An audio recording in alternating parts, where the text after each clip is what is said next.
Welcome back to the Nerdrotic channel. My name is Gary Beekler. I am live in San Francisco, California, and I come to you from nerdrotic.com. How is everybody doing?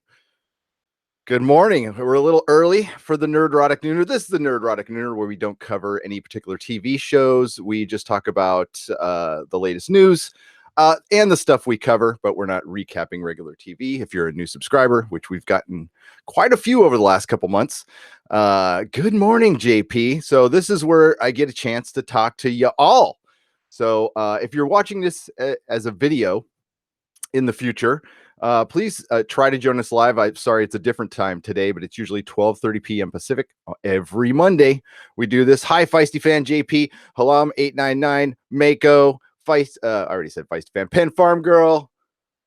Good morning. So yeah, sorry for the little bit of late start right before I was going to go on. Hello, Doug. How's it going? My dog decided to have a little, well, it wasn't a little accident. This is the big dog. So I walked by her right before I'm going to go live, and she looked fine. And then I had to run back out the room real quick, and it looks like somebody released a garden hose worth of water on my floor.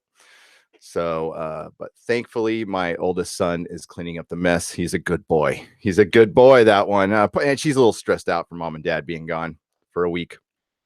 So, but Parker is okay. Okay, she looks like she felt bad about it, but she's like, I couldn't hold it, Dad. Like, what's up? You know, it's 6:46 p.m. UK time. So good evening in the UK and Europe and world. How are you? Dennis will be in later. He's getting some appliances installed right now, and he will jump on when he is ready. So hey, everybody. So we're going to talk about mainly con. I just got back from Comic-Con. I actually didn't go on Sunday. I decided not to attend Sunday so I could get home and have a full day of relaxing before. Sorry, I'm trying to do two things at once. Full day of relaxing before I go back to work. The first thing that kind of popped in my mind here, and by the way, we're going to stay mostly positive. It does say the good, bad, and the ugly from con. We're going to talk mostly about content, but the James Gunn thing really did put a dark cloud over con. Everybody was talking about it. A lot of things have surfaced. A lot of craziness has happened. It's either way you look at it, it's an unfortunate event. And we talked about it Friday a little bit. Disney had every right to fire him as a company, even though those were old tweets. And whether you love or hate the person who mined those tweets, I guess it was. I had said Friday it was Jack Posobiec, but I guess it was Mike Cernovich. But the tweets are the tweets, and apparently there's a petition out to rehire him. Yeah, I mean, this is a tough one. I don't want to get like too deep in the weeds on this one, but those are pretty indefensible. Even if it was a running joke, it certainly ran. I read some of the tweets. It ran like something that should have been on a private message with like maybe a Facebook group of your comedian friends who you're just you're riffing on. If that's what it is, if it's something deeper and darker, then I don't want to fucking touch that. They're bad. They're old, but they're bad, and there's a lot of them. I mean, if it was just a couple, meh, I wouldn't care. But it's more than a couple. It really is. So, and listen, there's free speech. People can joke about anything. I've joked about anything privately with my friends. We've said some pretty horrible things. I've said a couple horrible jokes on this podcast, but nothing involving children. Okay. And, yeah, that's a subject that it's so goddamn touchy, as it should be. And yeah, I really, that's not something I joke about. All right. I have my reasons for not joking about that stuff. Never assume that you're in a room with somebody who maybe like the whole room has that. Somebody in there might have been, I don't know, abused as a child in that way. It happens quite a bit, and you just want to be careful with that stuff. So yeah, I'm not signing any petition to get James Gunn back. It sucks, but no, I don't think he's coming back. I think that's it for him. And some people are, if you're out defending your friend, that's one thing, yeah, it's 100% indefensible. Feisty fan, it is. So yeah, I don't want to get too personal on this thing, but I have a lot of feelings on this stuff, and yeah, that's stuff I don't joke about, and I don't put up with jokes about it. Now, I don't tell people to shut up. I'll just walk out of a room or ignore that person. But yeah, there's defending your friend. That's one thing, but I think it'd be best if everybody just let this one lie. Let this one lie. Let him go off in the sunset. Maybe he can rehab his career later on down the road. I don't know.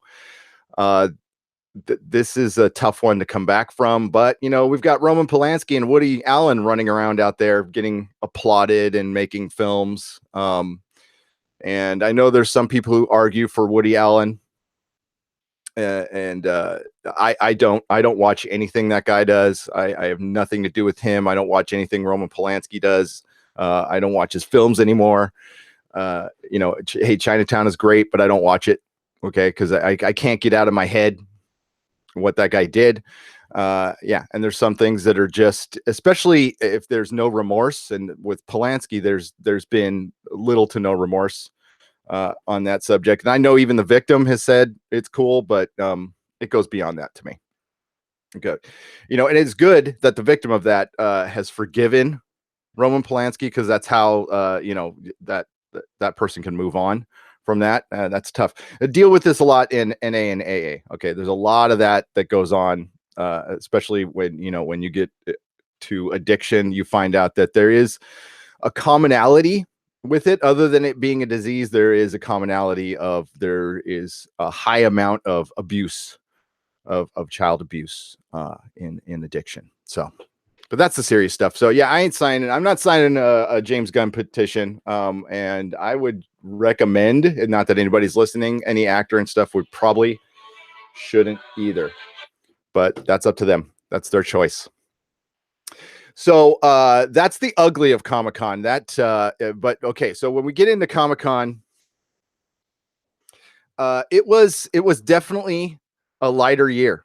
And I went Friday, Saturday, Sunday, stayed all day, all 3 days.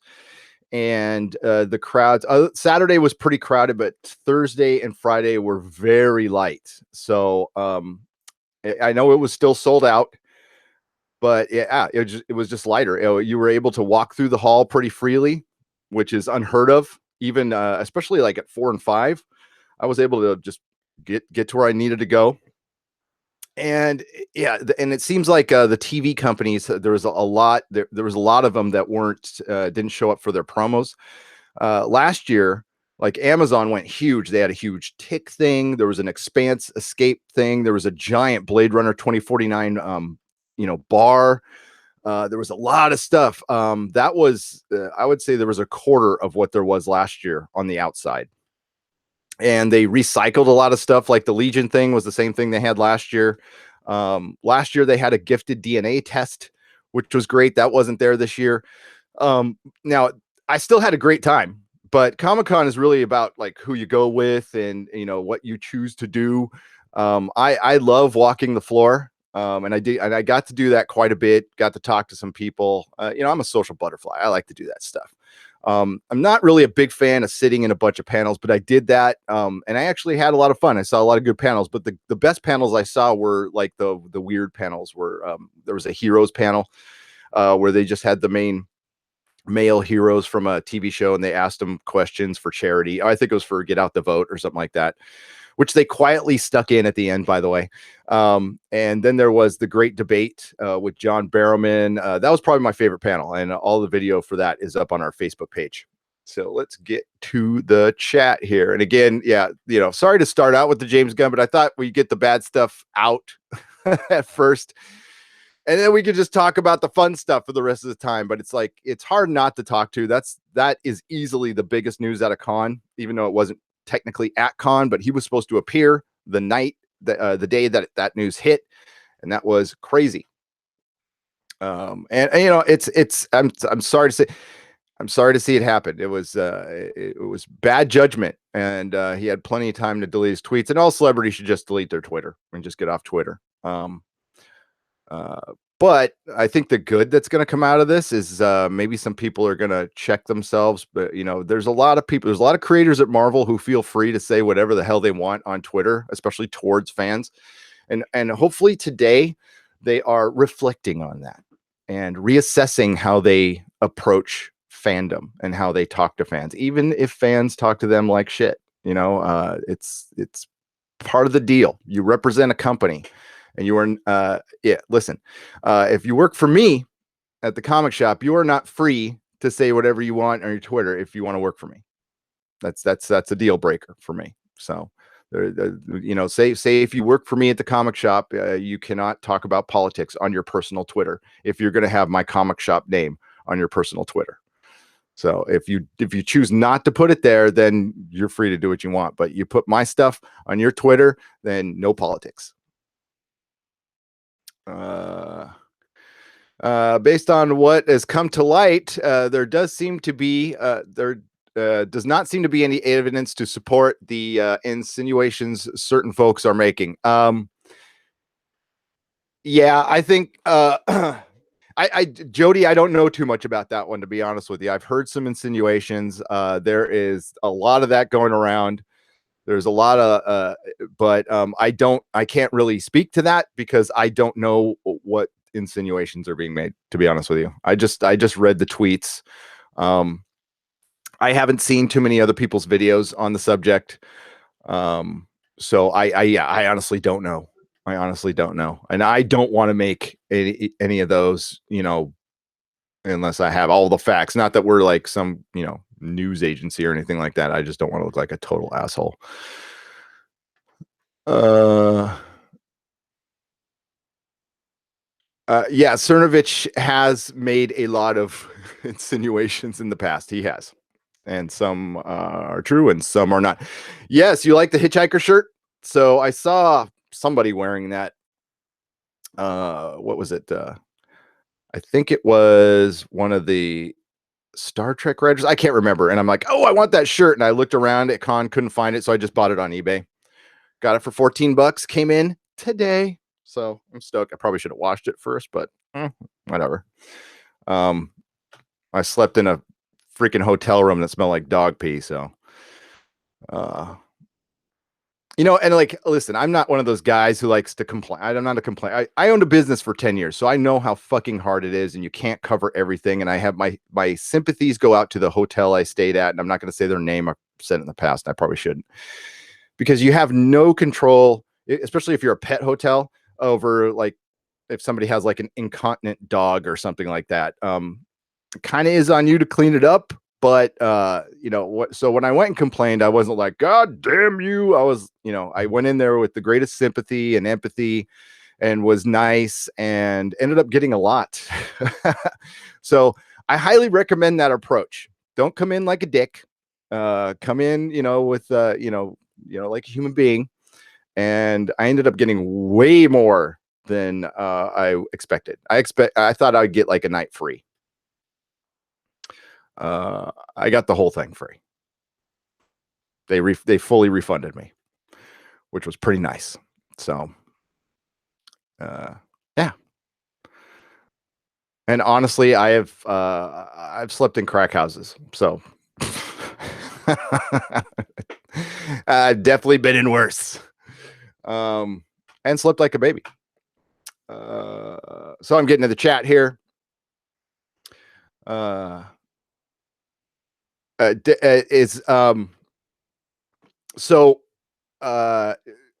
Oh, did you guys see? Fuck, I didn't know this until afterwards. I just text Dennis. Again, I'm going to stay political, free of political, and but there was a guy dressed as an orange stormtrooper. I'll just say that he was an orange stormtrooper, and he had a little shirt on that said "Make the Death Star Great Again" or something like that.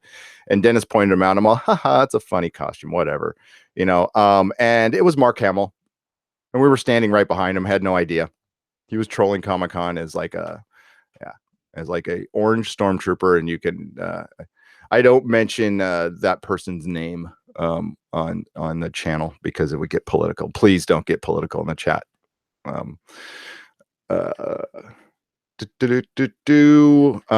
Although it's really tough. I know it's hard not to be these days. God, Comic-Con was political. It was really political this year. And that kind of sucks some of the fun out of it, to be honest with you. But the good stuff was like the best things from Comic-Con. I'm really shocked to say, I mean, like, well, of course, the Expanse. They didn't really give us a lot, but seeing Noreen up there talking about just how telling the story again of how we saved the Expanse, and how it really was us. He was said, the fans would just not let it go, and it was like, and then I saw the Screaming Firehawks graphic, and I got goosebumps. That was fucking rad to see. I'd like to think that maybe somebody watched some of our videos from the Expanse. That'd be cool. And Iron Fist season 2 looks great. You guys probably saw, so they showed us 3 fight scenes. I think you guys got to see one. Man, if that's what it's going to be, I am really excited for, I think it's September 7th when it comes out. That's going to be great. It's going to be great. All right. Old man Gary's got to blow up the chat here because my progressives just aren't progressive enough, I guess. Okay. Yes, right, Jody. Actually, funny, you should say that. Evidently, Rianne Johnson deleted like 20,000 tweets after the James Gunn thing. How do you delete 20,000 tweets? How do you make 20,000 tweets? I've been on Twitter since 2008. I think I've only made almost 6,000, but I spent about 7 years away from it too. I still haven't figured out how to use twits. Bad Buddy, you're so better off for it. You really are. I like talking to y'all on Twitter, so I like Feisty and on Mary. I just try to keep it to you guys, and it's fun. My DMs are open though, so if you guys ever want to ask a question or whatever, that's cool. I will eventually get to it.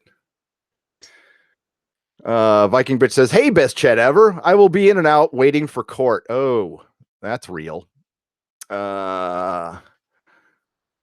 Fantastic Beasts looks lit. I did see the trailer. And yeah, it looks pretty cool. The first movie, Halam, was okay. I'm a giant Harry Potter fan, and I like where they're going with this. And yeah, the next movie looks pretty damn good. I'm a little excited about it. Not a lot, a little.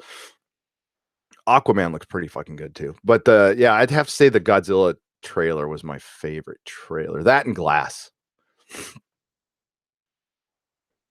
The Clone Wars news was very big news.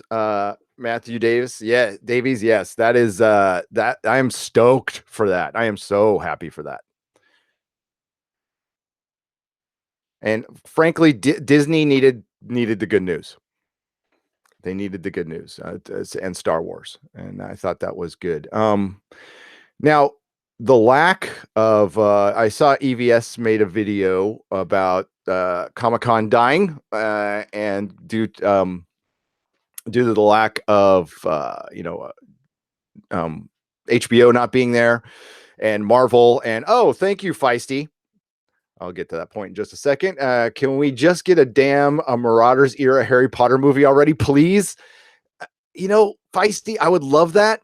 I would absolutely love that. But then part of me thinks about, I don't know, the prequels, the Star Wars prequels, and all the stuff we've gotten on lore. And maybe I just want to stick with the lore on that one. The story in my head, I don't know if they can do better than that. But that would be great. That would be great if done right. You know, how about a Marauder's book? I would like her to write a book again. I would like her to revisit. She's never like counted out, you know, going back into that world. Um, so I would like another book series, to be honest with you. Uh, so yeah, EBS did a video about Comic-Con dining. It was based on an NBC article that said, despite Warner, or not Warner, but HBO not being there, and the reason HBO was not there, and the reason a lot of TV shows weren't there, is because a lot of them are in transition. You know, Disney just made a big purchase for Fox. AT&T just took over Warner Brothers. Those are two of the biggest companies. This has happened in the past, and you know, the Marvel was there. Okay, the MCU wasn't there. That was a mistake. Captain Marvel not being there is a big mistake. D23 is not as big as Comic-Con, and yeah, I don't understand that move. It did allow a lot of other people to shine. This was like DC's moment to shine. I think they somewhat succeeded. Starting out with Titans, though, that was bad. That was really, really bad. Yeah, that Titans trailer looks terrible. Round-headed Johnson probably had some nasty stuff. He looks nice, but who knows what's underneath, says Mako. Yeah, who knows? He looks nice, but he comes off kind of like a douche. He does. He does. Yeah.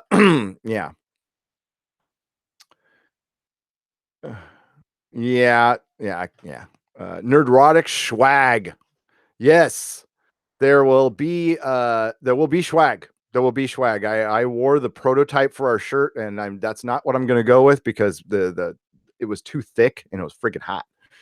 Like, I like the material for this shirt. It's a little thinner, so I agree with Feisty, but seeing James being an ass for a whole movie or a book would get tiring, instead of the two scenes we got.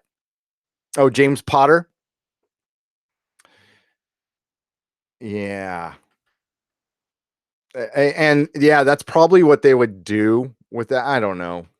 Uh, Titans is a pile of garbage. Absolutely. Yeah, that was a big mistake. Yeah, fuck Batman. Is that how you start off? You're like, okay, we're going to take on Marvel now. This is our time to shine.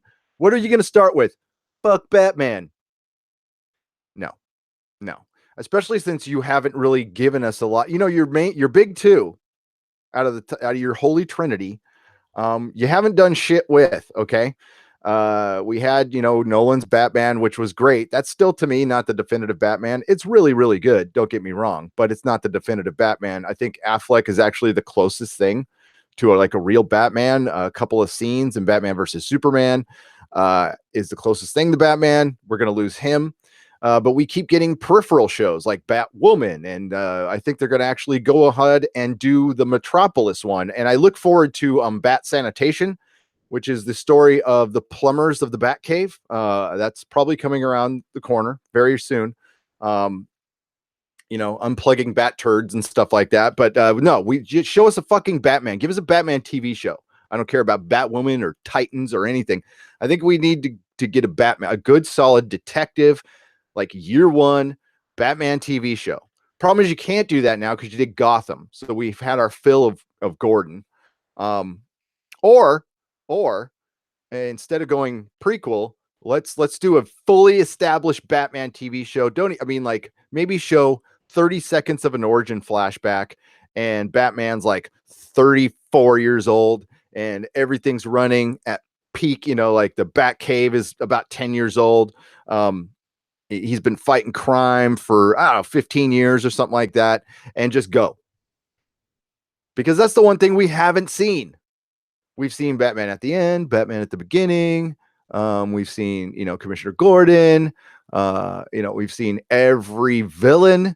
By the time Batman actually fights them from Gotham, they're all like 75 years old. No wonder why he kicks all their asses.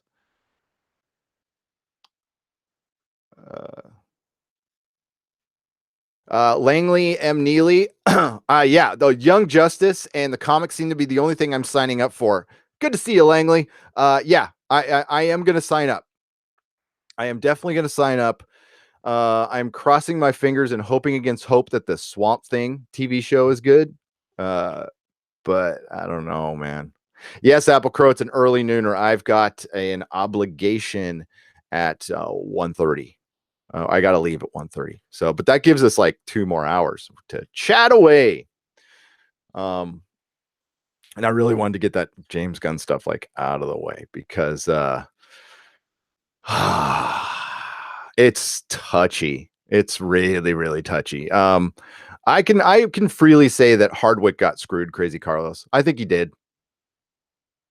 Somebody wants to argue with me on that one. Let's do it, because I think he got screwed on that one. I think that was just a bad breakup. And okay. And we've all, when I say psychotic X, that could be male or female. That is not a female only thing. Okay. But maybe I've had a couple. I had one break into my house. Okay. Like break into my house and wait for me in my room. Yeah, that's that kind of shit, you know. So Penn Farm Girl says it's 2 p.m. here. Nice. They are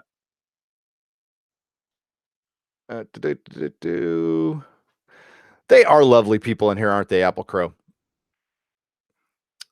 Doom Patrol. Hello, May 99. I want Doom Patrol to be good too. I really do.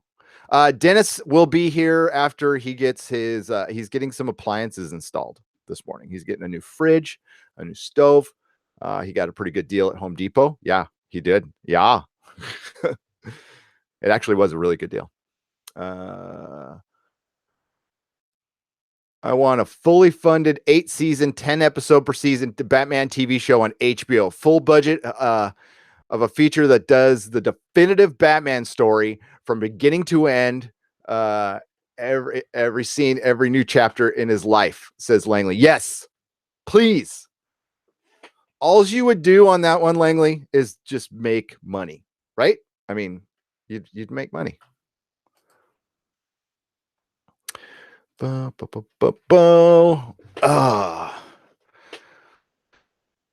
Dennis is forgiven. He is. How was the Project Blue Book? The panel was so late we couldn't go. I am in love with that trailer. That's the trailer I've rewatched the most. I can't wait for that show. Zemeckis looks like he's kind of jumping in the TV, and I am admittedly a complete Zemeckis fan. I like everything he does. I am not impartial when it comes to Robert Zemeckis. I love Robert Zemeckis. I even love his creepy animated stuff. Okay. Beowulf was fucking awesome. But I really wish he would have done that Beatles thing too. They talked about that a little bit, Con. That would have been cool, that animated Beatles thing. Hope they go back and do that. That would be fun. So Manifest looks like it's a network show, which we usually stay away from, but I kind of like the premise, which is a plane that it's based on that Indonesian 837, I believe. They even go so far as to call this flight 838. And it disappears for 5 years, but everybody comes back, and it's like a day later for them. It's very lost, okay, but it's Zemeckis and not Abrams, so I will give it a shot. But Project Blue Book, with Aidan Gillen, it looks really, really good. Playing Alan J. Hynek, Dr. Alan J. Hynek, or Professor, the original Mulder. I don't think I'm in DC's target audience for their TV shows, middle-aged male. The YA YouTube reviews seem to like it, though.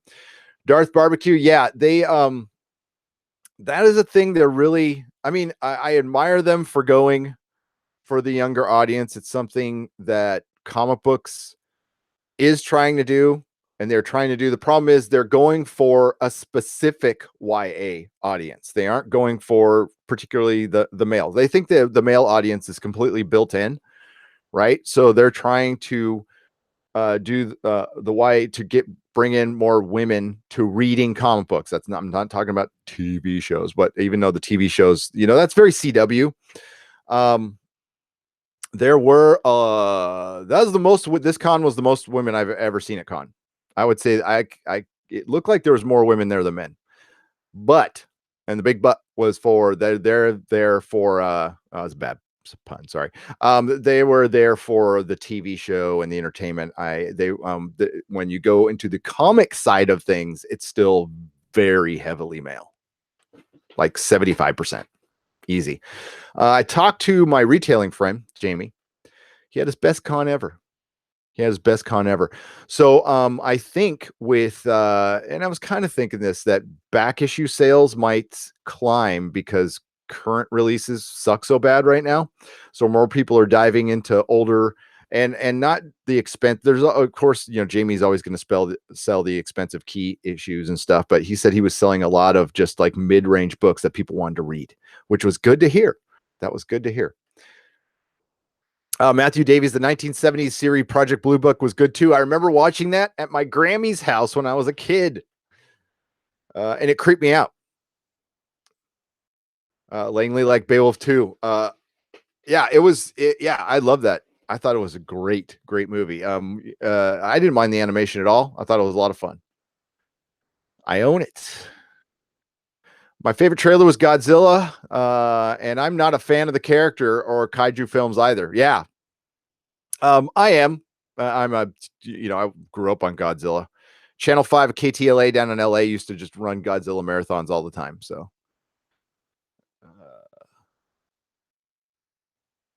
Riverdale is perfect for the CW. The CW has put superheroes back like a decade. That's my feeling on it. I know some people really argue with me on that one, but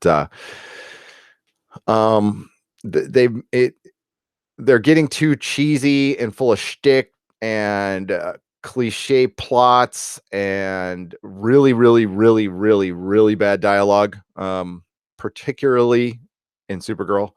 And I've tried to go back and watch Supergirl like 5 times. I can't do it. And you're right, Darth Barbecue, that it's just not a show written for me. And that's cool. Not everything has to be written for me. I understand that.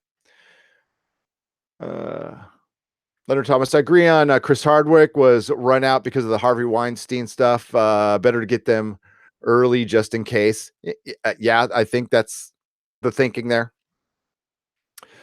Random, what's up, Random? Good morning. I think Hollywood really needs a serious human resources department. I don't think they've ever had one. They need some HR, okay? But it's surprising it took this long. Just in my short time working there in the lower levels of it, like in post-production stuff, behavior, just general behavior by management is I've never seen anything like that in my life. And I used to work in the freaking auto industry. I used to turn wrenches and straight up blue collar. And Hollywood was worse, way worse. I'm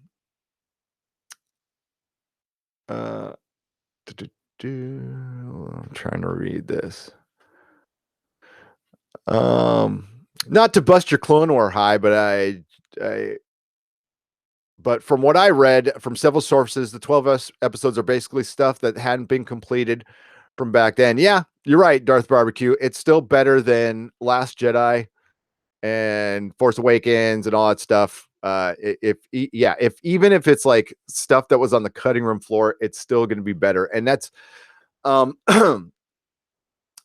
think Dave Filoni right now has a lot of goodwill because he's the good guy in all this. He's stayed off of Twitter. He's come out of this thing looking real good. So I think maybe he hit them up and he's been a good soldier too. So why not reward him with that? And I mean, I could be wrong. It's not like I don't follow Dave Filoni. I don't even know if he's on Twitter or not, but I haven't heard anything that he said bad. So, I mean, that's the way you do it. You just stay professional. What about the DCU to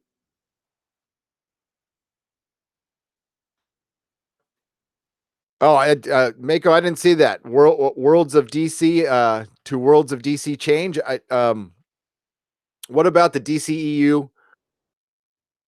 I'm sorry, I'm not understanding that one. My bad, Mako. I can't read. I don't know. Some Marvel Comics announcements were fun. Marvel Knights being written by Donny Cates sounds awesome. If Donny Cates writes everything for Marvel, Feisty. But no, I was not pleased with CB Cebulski's performance at Con. Not pleased at all. No, Marvel's in a bad way. It's very, very discouraging, believe me, especially when I'm like on the cusp of opening a shop, and I'm pretty frustrated with them. Hopefully DC doesn't go down the same goddamn road, which I'm kind of worried they are. I have contingencies. My okay, it's not a super secret. So when I'm going to open up the shop, my plan is to not rely so much on Diamond and new releases.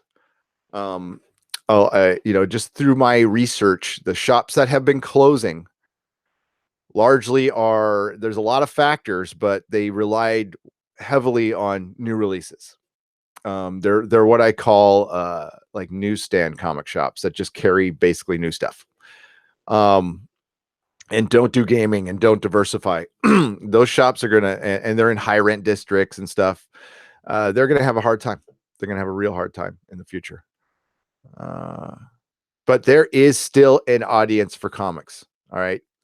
Like I said, my friend Jamie had the best con he had ever. There's some shops that are doing great, but you have to diversify at this point, and you got to work your ass off too. I mean, it'll be back to working 7 days a week. I know what I'm getting into.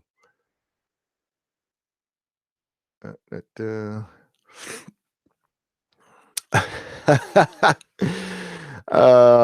Bunny. I that was funny. I can't read it though.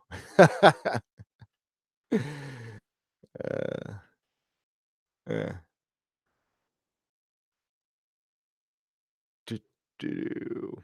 Reading down the chat here.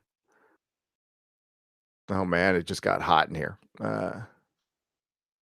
DC is starting the slide. I love Bendis, but he cannot write Superman worth a damn. And Tom King seems to not be good at writing ongoing books. I only stayed on Batman for the wedding. I'm out now. Yeah, Tom King is good for the limited series. Ongoing, I don't think it's for him. I agree with you. Plus, I'm pissed at the dude for personal reasons. I can go fly a kite. All right. How goes it, Dalton? How you doing? All my comic book shops in my area have fallen to the empire. Oh no! And the last one closed last December. Do you hold on? Where do you live? That's in the UK, right? What part of the UK? That sucks. How many comic shops have you lost? Is it like 3, 4, 5? That's terrible. And Europe has it tough. They don't get comic books the same day we do in America. They've always kind of gotten screwed over there. But that's Diamond. That's Diamond. The West Coast gets treated the same way. By the way, Feisty, I got word that almost every comic shop in California got the same treatment you did with Batman. And Diamond, all Diamond did was offer returns, which I think DC was offering anyway. What's up, YouTube Vlog Life? How you doing? Gary, do you have plan to address the digital download trend or Amazon for comics? I mean, yeah. I am waiting. I know that Comixology throws out digital numbers. I don't believe them at all. I don't. Once digital downloads can compete price wise, I think they will succeed. The problem is that's going to undercut the shops quite a bit, because right now there's kind of a deal. All right. So your digital download costs pretty much the same amount as your comic book for new releases. The minute they go subscription or something like that, and they undercut the comic shops, it's going to be tough on the comic shops. I think they can both survive. They can both survive. There is a way to do it. Now, when you own a comic shop, it's up to me. So when I own it, it's up to me to sell the merchandise, to read everything, and to work extra hard to sell that stuff, because we all comic shops basically sell the same shit. Okay, so we're all selling the same shit, and it's how you present it, how much the people like you, how good your customer service is, your location, everything, and what you have to offer. Um, you really want to make what worked for me in the city is I made my comic shop worth the trip. So if you came from San Leandro, which is across the bay, it's like a 45-minute trip. It would make me mad if I drove all the way out there and I saw a comic shop with like blank walls, a little stack of new releases, and some pop vinyls in the corner, and a box of magic cards. Now, I filled my walls with stuff to where even if the person didn't come to buy something, it was worth their trip to hang out, look around, go, wow, look at that stuff. Every comic shop owner should do that. Like every square inch of your walls should be covered with something to look at. It should be like the inside of a comic book. Colorful, a little busy, and the longer you keep people in your shop, better chance they're going to buy something. But as far as the digital download trend, I just think it's too easy to steal at that point. Like there's a lot of people. The people who are going to buy comics are going to buy them, but once something hits, you guys know this. Once something hits the internet, it's going to be free like a nanosecond later, and I think that's far too tempting. So I think that's why digital downloading, unless they can completely throttle theft, will never fully take over. You're trusting a lot of people to be honest, and they're not, and that's not a judgment. It's just, so if you steal a comic book, it's stealing. It's stealing, even though just because it's easy doesn't mean it's not stealing. And I'm not saying like I didn't have my fun on Napster too. Okay, I did it too. I read a few manga anime. There we go. Damien, how are you, Damien? Manchester, England. Ah, wonderful Manchester. Hold on. That sucks. So Manchester has like one comic shop left. That's bad. I didn't see any Conan. Did you see the Conan skit where Batman wanted to join the Marvel Cool Kids lunch? Funny. I'll watch it. Yeah, I didn't watch any Conan this year. I was too busy live streaming with y'all. I haven't heard from Dennis yet either. Digital copies suck compared to physical copies, JP. Yeah, I mean that that's my taste. I would rather own. I love everything about comics. They make me so happy. They still make me happy to this day. I worked in the business for 10 years, sold a store, and I still love them as much as I did when I was 5. So I'm stuck. They're stuck with me. Comics are stuck with me. I'm stuck with comics. It's actually the only thing I'm really good at. And the only thing I enjoy. I'm pretty decent at my job. I'm not saying I enjoy it that much. I mean, it's great to have a job. I'm super grateful, but given a choice, I would make a little less. I freely make a little less money to go work, do a comic shop again. And every time I go to Comic-Con, I come back even today. I'm like, fuck it. I'm going to start my store now. Screw it. But I can't. Still need to save a few more bucks. Gotta stick with the plan. Comic books' worst enemy: the cost of paper and printing and distributing. Yes, Bad Bunny. They've gone as far as a lot of comics are printed over in like Taiwan now. They also need to really just go back to pulp. I thought the argument for pulp was it got more expensive. That's why they stopped using it, but that's really not the case. The closest comic book shop is 30 to 40 minute tram ride. Jesus.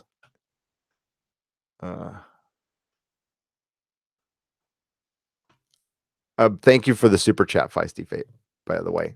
We've already had a 10% decline on DC readership, and I've had about 15 people drop Batman. Jesus Christ. Yeah, really good job on the wedding, guys. God, that was fucking stupid. That makes me mad. They fucking hose the comic shop and the customers. That was completely misleading. And so there are what are they? I mean, I'm not going to read it. I don't care. I'm out. Are they going to get married like what in issue 100 now? And what are they going to do? Another way? Like, I really hope if they pull that again, they better like literally pay for people's weddings. Um, Doesn't help shops, but digital has been my only way back into comics after 20-year gap. I don't collect nor have the space for hard copies or books. Digital and subscription services are my thing now, and they are the future, Langley. And like I said, I think they both can survive.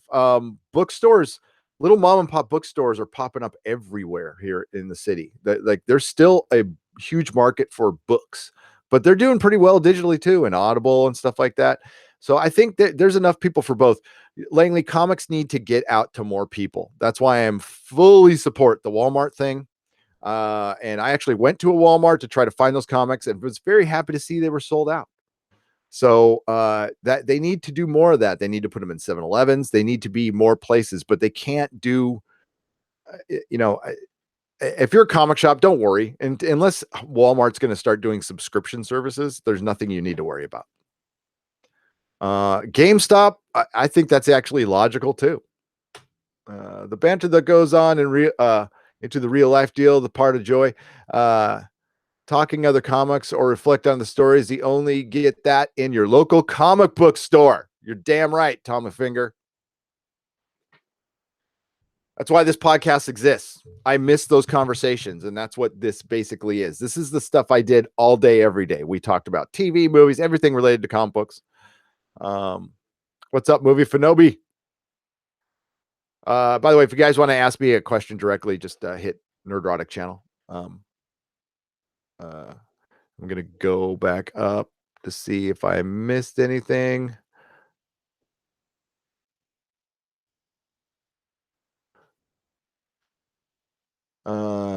Jody says back up here, DC shows sure have pretty cringy dialogue. But the sad thing is DC shows initially had such promise. They did. They really did. I know what happened. I mean, they were on the CW. They were on the CW. Oh man, random. I just lost I was just going to read randoms and I lost it. Where'd it go? Okay. I always like to have physical when I pay money for things. Me too. Tangibility is a beautiful thing. I thank God vinyl's made a comeback. I'm so happy. What's up, Pat? It's Pat. The new DC movies will be Elseworlds instead of part of the universe. Hence, Worlds of DC instead of DCEU. Oh, okay, Mako. Gotcha. Sorry. Like I said, I'm dumb. So, I love that. I think that's a great idea. Just go, if you're not going to copy the MCU, go opposite. And they are free to do whatever they want. And they're not pinned down by a cinematic universe. And what's going to happen, Mako, is they're throwing basically everything up against the wall, whatever sticks, is what they'll wrap their universe around. There's ways to do it. And I think, Wonder Woman is it. And if Aquaman is a success, then you'll see more of that stuff. There's no reason why American comics cannot be popular as Japanese manga, which is more popular than ever, says Philip A. Demick. Yeah. Except we Americans don't like to read. Sounds like you've got a plan, Gary. I didn't mean to put you on the spot. You're not putting me on the spot, Jody. Put me on the spot. Ask me questions. I hope you succeed, though. I prefer physical books and comics, but I'm old school now. Me too. And that's basically I'm gonna go with what I know. All right, I'm gonna cater to an older audience. I'm limiting myself a little bit, but I also know that they are loyal, and I'm going to cater to the comic book fan. All right, like I'm not, San Francisco shops all the shops here are different in their own little way, but they're different in a San Francisco way. I am going to do what I did before. I'm going to open up a traditional comic book shop. The only difference is there will be gaming. There will be lots of gaming. And there will be a lot of events. And for at least the first couple years, it'll just be me. No employees. Unless Feisty comes up. That'd be my exception. But yeah. Because to be honest with you, the most money I ever made was when I was just me.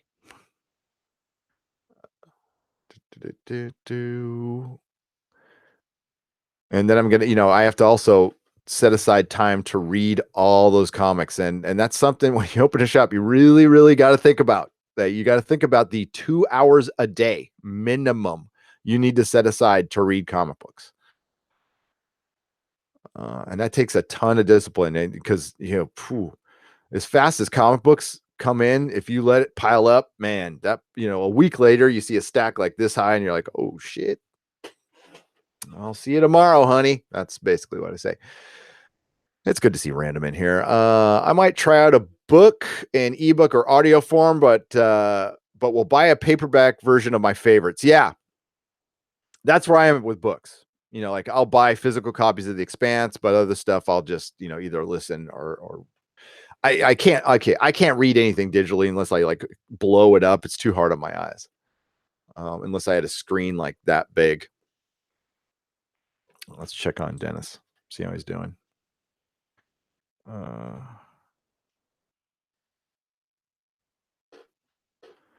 Oh my God. Oh, guess. Okay. I should ask you guys here. I'll ask my friends. I just found out. Apparently, I'm still on vacation. Apparently, I asked, here, let's go to the calendar. Oh, this is kind of good news. I asked off until the 26th.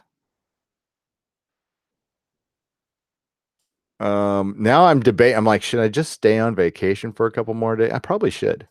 What the hell? I work hard. I don't remember doing that, but I asked for the time off right when I got the job. So yeah. Oh, man, that is some good freaking news. Woohoo. I got a few more days of vacation. Man. It looks like I can do nooners all week. My wife's gone. It's just us. It's just us. Oh, that's such good news. I thought I had to go back to work tomorrow. Oh, my memory is shit, people. Don't do drugs. It's fucking bad for you. Apple Crow, $5. Gary used to get paid to have these. Gary used to get paid to have these chats. And now he hangs out on YouTube with his action figures. Hey, it's my built-in audience, Apple Crow. They never boo me. Okay. They never boo me. And when I go to sleep at night, they clean my room and have battles. Leonard, it's so nonsensical. Batman married will make him happy and not Batman anymore. So why would Bane want to break him up and not get married? Such faulty logic on King's part. That God, that's the biggest fucking problem with everything, Langley, is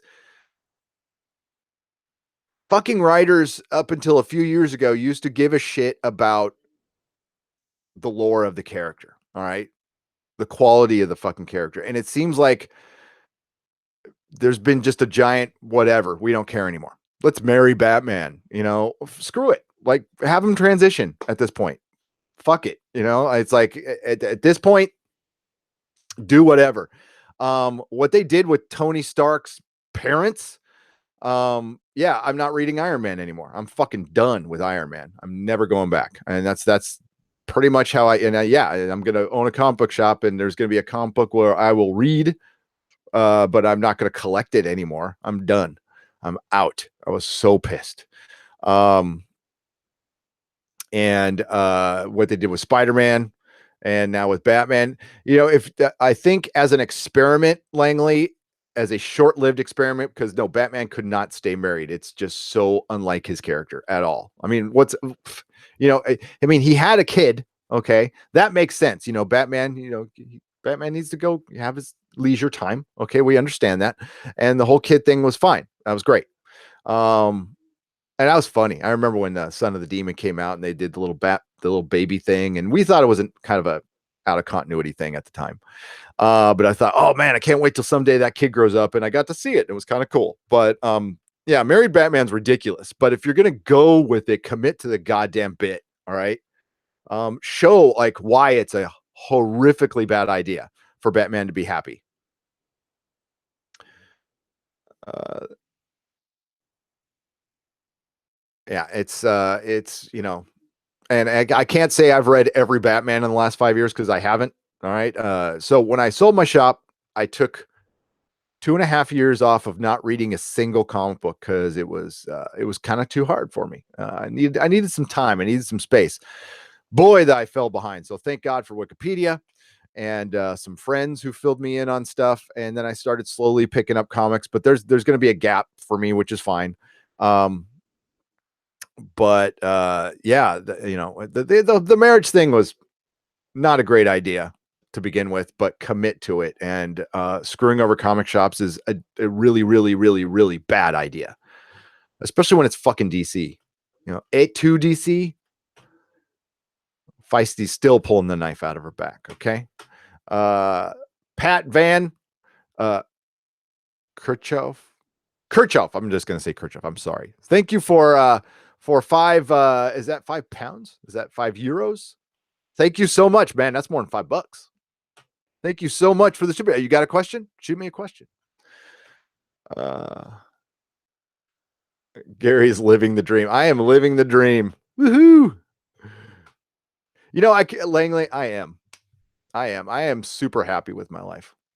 See, I'd be a terrible Batman right now. Things are fine. Crime will solve itself. I'd be a horrible Batman right now. I'm pretty freaking, knock on wood, I'm pretty happy. The home life is really good. That's the key. That's the key. The job's a little crazy. My coworkers are really fucking cool though. That helps. I really like almost everybody I work with, which is rare. I'll be honest with you. When it comes to work, I don't play well with others. I really don't. It's tough being a boss and then going back.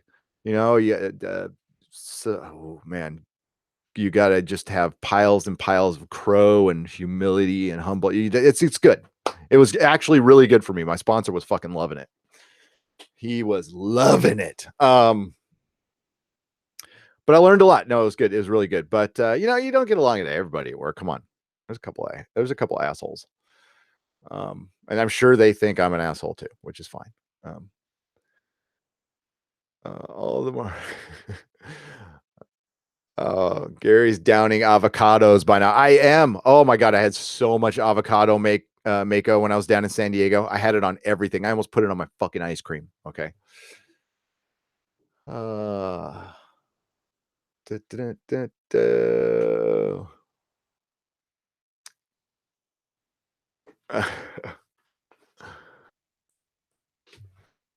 I didn't see that, Feisty. Yeah, I'll drop you give me a few minutes. I'll drop you the link. We could bring Feisty on until Dennis gets on. European imported avocados. I suppose I should talk about. I was kind of holding off on talking about Comic-Con till Dennis jumped on. Let's see. Let's go live on the air and see how Dennis is doing. Talk amongst yourselves. Okay, while I'm doing this, I will talk about the fucking Orville, man. I want to Mary Ashby, do a nooner daily while on vacation. Would love it. Okay, let's do it. You're gonna have to get used to it because, like, when I do the comic shop thing, you will be getting videos every day, multiple videos every day.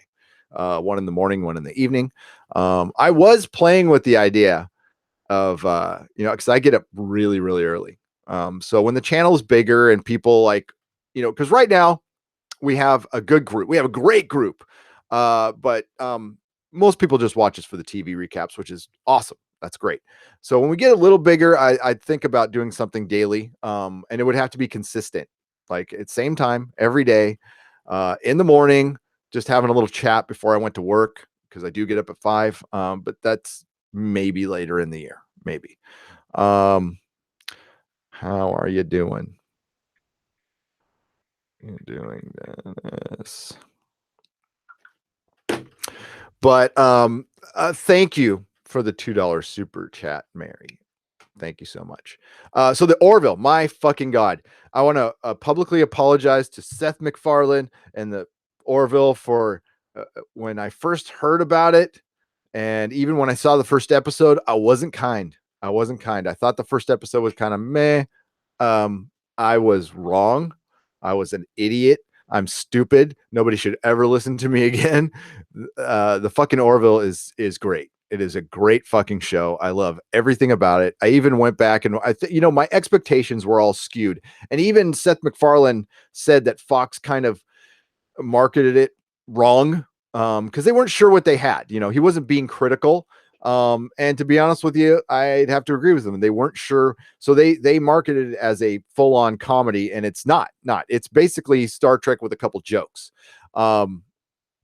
And the storytelling, I've gone back and rewatched the season, and I'm gonna watch it again. This show's gonna last for a long time. I don't think it's shtick. I think it's gonna actually stick for a while. It had a it had a huge line. The Indigo Ballroom isn't huge. It holds about 1,600 people at San Diego, but it was packed. It had the most media I've ever seen were there. They had almost the entire cast. And the trailer looked pretty good. It was unfinished, like on the ship scenes, you can see that they have like the fake Starfield and it wasn't moving. But it was really, really cool. And the only thing that sucks is we have to wait till December 30th. But other than that, the Orville was absolutely part of my best of Comic-Con. Like, that was the best panel I went to. You can watch it on our channel. It's pretty damn funny. And it's what I'm looking forward to the most. That, Iron Fist, of course, the Expanse. But out of stuff I saw, out of stuff we cover, the Orville is it, baby. The Orville. Star Trek Discovery even is trying to copy the Orville, which is so funny. So fucking funny. Yeah. No, Dennis got back and said they just finished. I have to load everything back. Yeah, he's got to load up his fridge, so he'll be a few. Yeah, Dennis will get in time. So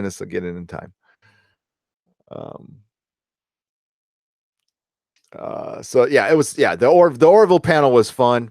It's good to, oh man. I'll try to find some videos and I'll put them up on Facebook, not on the channel, but I have like tons of old panels from Comic-Con, and the funniest ones were actually Firefly were pretty fun. Battlestar Galactica had the best panels. There was the final Buffy panel. I've got all the Battlestar panels, like every single one, on video. Those are fun. A couple of the Battlestar panels were moderated by Kevin Smith. Actually, if you look way back in my channel, I do have one up, a little bit of a Battlestar panel moderated by Kevin Smith. Here's the to what you're saying there, Langley. STD feels like a Trek show written by people who saw a few a few Next Generations episodes. All right, so here's one of the articles I mined a little bit. We'll get to, and then we'll get Feisty jumping on here for a little bit. Let's read this together. This is from Satellite. Okay, so yes, I purposely go to IO9 because I hate them. I hate Gizmodo. I hate IO9. I will not hide the fact that I think this is a trash website. Okay, that I used to go to, but it just like yeah. And just the way how they do their business is especially Gawker and Gizmodo and all that stuff. It just no. I think this is partially why people are starting to come to YouTube, because of people like this. But this article's okay. This article's okay. It's written by Beth Elder. I'm so bad with last names. The first trailer for the next season of Star Trek Discovery looks surprisingly fun. Okay, I take that back. This person can't write. Looks surprisingly fun. I will add funny because it was so bad, especially when compared to the often fatally bleak first season. Wait a minute. Oh, wait. Aren't you the same website who said it's time for Star Trek Discovery? This is the Star Trek we've always needed. This is the same website who's done that, right? Okay, just checking. So now it's often fatally bleak first season. All right, okay. I can see how people can change their mind. It was full of cute jokes. That's debatable. Great character moments. Wrong. And late 1990s rock jams. There was one song in it. I don't think there was multiple jams, just me. So where did this newfound levity come from? According to showrunner, you can thank the first Star Trek TV series for that. During a press conference for Star Trek Discovery, IO9 asked showrunner Alex Kurtzman how they're balancing the look and feel of Discovery's debut with the first season of the original series, which feels like a huge departure from the grittier, crappier, shittier, more modern Star Trek franchises. How can they blend? I added that in, by the way. How can they blend two shows that are so tonally I don't even know what that word is. From it, so totally different. How about, can we just say different from each other? Turns out the softening of Discovery's hard edges, they're softening Discovery's hard edges. There wasn't a hard edge. It was pretty dull. I would say there's dull edges. They need to sharpen some edges from that show. Kurtzman said the addition of Captain Christopher Pike and the first Enterprise crew, which will include Rebecca Romaine. I love Rebecca Romaine as number one, is just one of the ways this season of Discovery will not only be more, will have more levity than before, but some also much needed interpersonal bonding, like maybe introducing some of your crew. Well, all the bonding will be how Mikey Spock makes everybody better. I feel like tonally, it's probably more a buoyant season. Oh, that's what I'm looking for out of Star Trek is buoyancy. Even though there are some episodes that are very, very serious and intense, I think you'll see the first episode that there's more balance between some of the humor. Okay, that you need to see from the original series and the high stakes, more modern versions of Trek. I think obviously last season was about war. Yeah, it was war between the fans, and it's tough for it's really tough down and have the whole lot of a whole lot of humor when the stakes are so high. Life and death is really what they're dealing with every day. Tonally, they keep talking about fucking tone. Okay, tone deaf. We've gotten a place where the crew has more, even though the stakes are high. There's more downtime in the moments, which allows for some humor. Which allows for slower onion layer pulling open of character and details on the relationships. What the hell was that sentence? A lot of these changes to the series are tied to Anson Mount, Dennis's favorite, joining the cast as Captain Christopher Pike, who will be taking command of the Discovery to surveil a mysterious threat. Kurtzman said Pike is the opposite of Lorca, in that he's a captain who's authoritative but kind, and he will apologize when he's wrong. What? Um, okay. Part of being a captain is being authoritative, being a captain. Now, I haven't been in the military, but the first thing when I think of it, when it comes to a captain, is that he doesn't apologize when he's wrong. I want my captain to be right like 99% of the time. Yeah. So that's your concern. And he has to apologize when he's wrong. Of course, Pike isn't the character, just a character on Discovery. He's a Star Trek icon, the franchise's very first captain, even before Kirk. Just in case you didn't know, there's a lot to live up to. During the press conference, Mount discussed the challenges of creating a character who is not only based on a classic character, but to Star Trek creator Gene Roddenberry's vision of what he wanted Starfleet to be. I guess he personifies it. Pike was originally Roddenberry's original face of Starfleet. And so I only knew there was a tremendous amount of optimism in the person and a good heart. That's not what I got out of it. But Matt said, I'm really enjoying playing a character I like as a person. The first season of Discovery may have had some hiccups, stumbles, and all-around bad choices. Oh, I'm glad to see you came around. You know what? These sites really come around on this one. I wonder if they're going to write an article like this about Last Jedi anytime soon.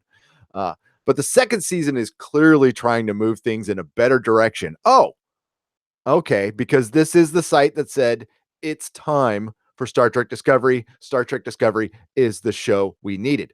For example, Wilson Cruz is coming back for as Chief Medical Officer Hugh Culber, but he's dead, right? Even though he was killed off during the first season, Cruz wouldn't say how his character is coming back, but Anthony Rapp, who plays Lieutenant Stamets, hinted that it may have something to do with the mycelium. Oh, so the mushrooms can raise the dead now.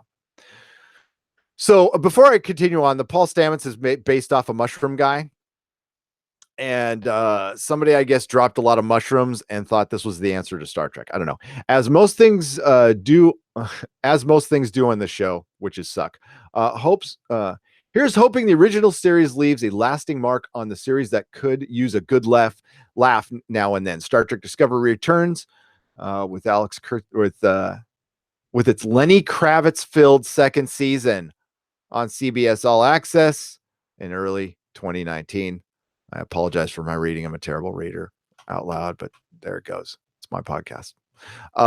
Wow, John Bellman. I think they saw a different trailer than I did because I saw a steaming pile of crap. $20. John Bellman, you are a wonderful person. Yeah, I read this morning. It made my head explode. Okay, so I had a these freaking idiots. Oh yeah, I'm gonna get to that later. Jeff Johns, Green Lantern. So yeah, the captain is never wrong. Yeah, we want a captain who apologizes when he's wrong. Okay, that'd be a shitty captain. Okay, I don't want a captain who's wrong. I want to, to get to be a captain of a starship, you got to be pretty fucking good at what you do. Not saying people don't make mistakes. But usually, like, say a captain makes a mistake, like I didn't know what was on the other side of that asteroid, but I did everything I could and we got pounced on a little bit. I'm sorry. Do they say I'm sorry? No, they said, yeah. No, the captain coordinates. All right. If it's somebody making a mistake, it's usually like a helmsman or, yeah, that's ridiculous. That's a ridiculous thing to say. And we all can read between the lines on that one. Okay, we can. Oh my God. Yeah. Don't give me. You did it, Halam. That Buffy remake. Okay. Even Anita Sarkeesian is against the Buffy remake. Okay. That says all you need to know. The Buffy remake. It's not by the way, it's just it was a deal that was recently made. It's being shopped around. Nobody's purchased yet. There's no star attached. This is just a concept at this point. It will be terrible. I think it will lead to a Buffy reunion. I think because that's what people really want.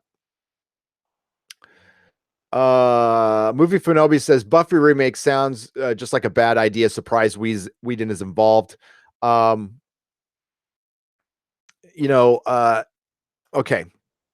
Whedon is involved because Whedon is another person who really needs some good news. He had a rough year last year. If you guys don't remember, his ex-wife came out, said some shit that made him look pretty bad. So he was basically sleeping around on her. And he was like a serial cheater, but it's Hollywood, so it's Hollywood. That doesn't surprise me. Other than, cheating on your wife sucks. It's fucking shitty. And he probably shouldn't have been married in the first place, but life is complicated. Not going to judge the man for that.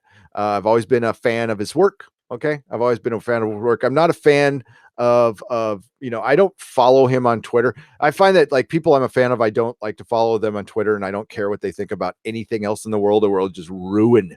Because I like to separate the artist from their personal shit.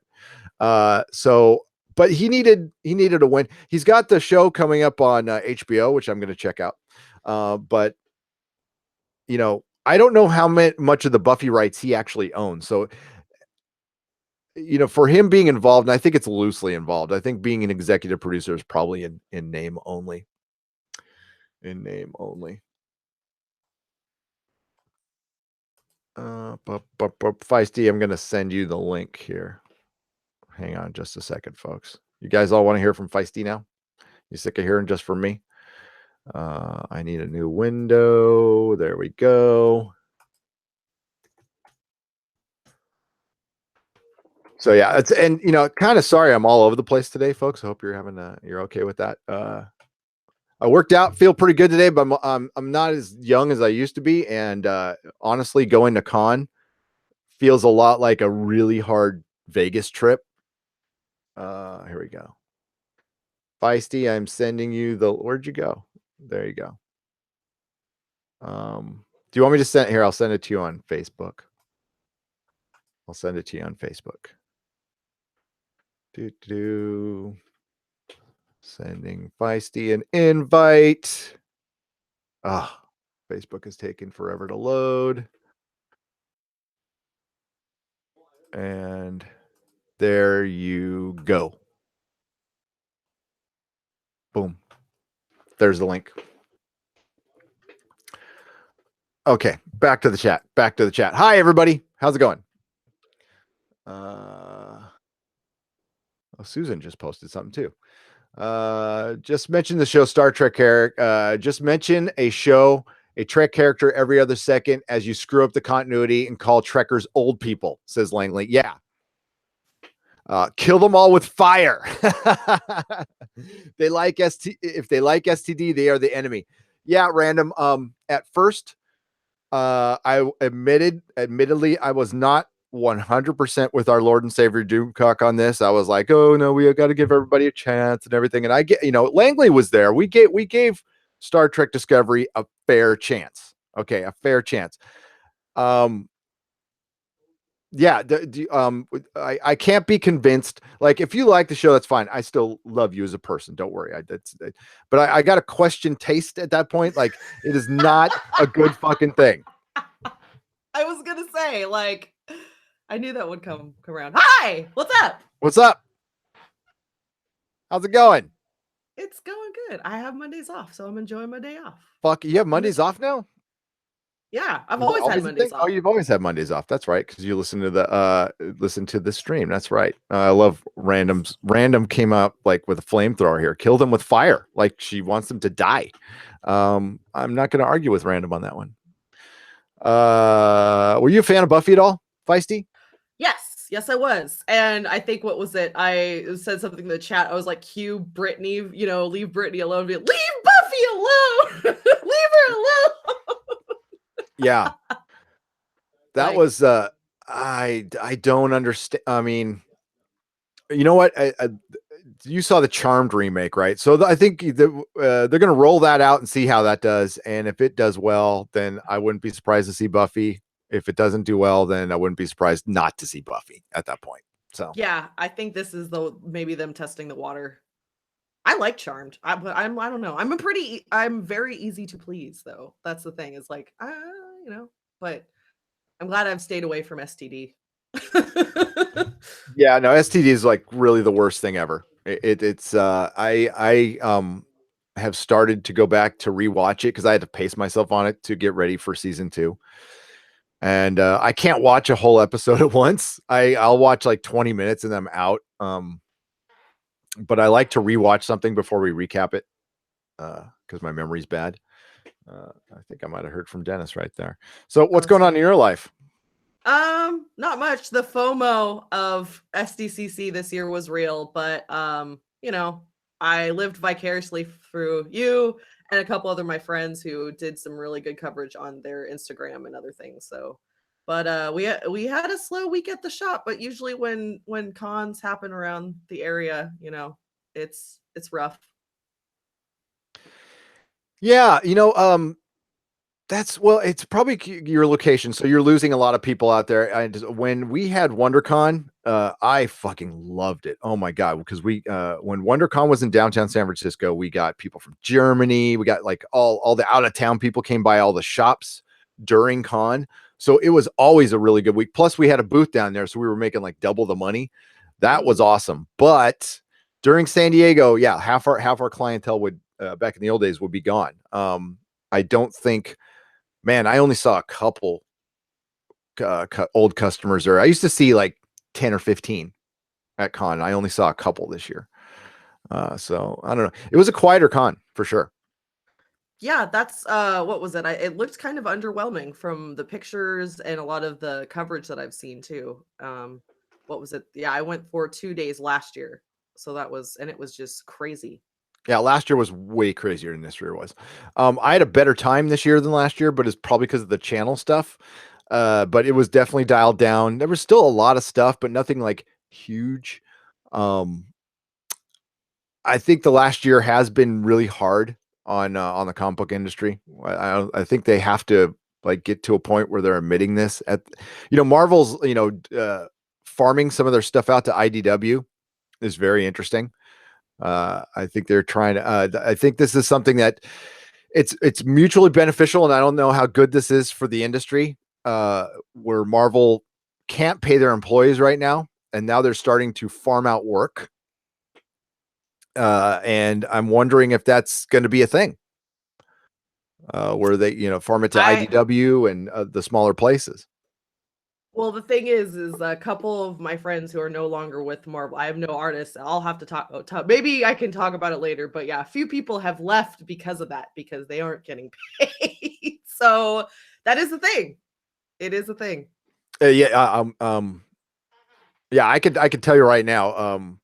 Thank you, Chad. Hey, y'all, gonna have to burn me with fire because I love Discovery. I have watched Star Trek since 1986. Love the Orville too.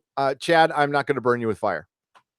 Okay, that's not a personal thing.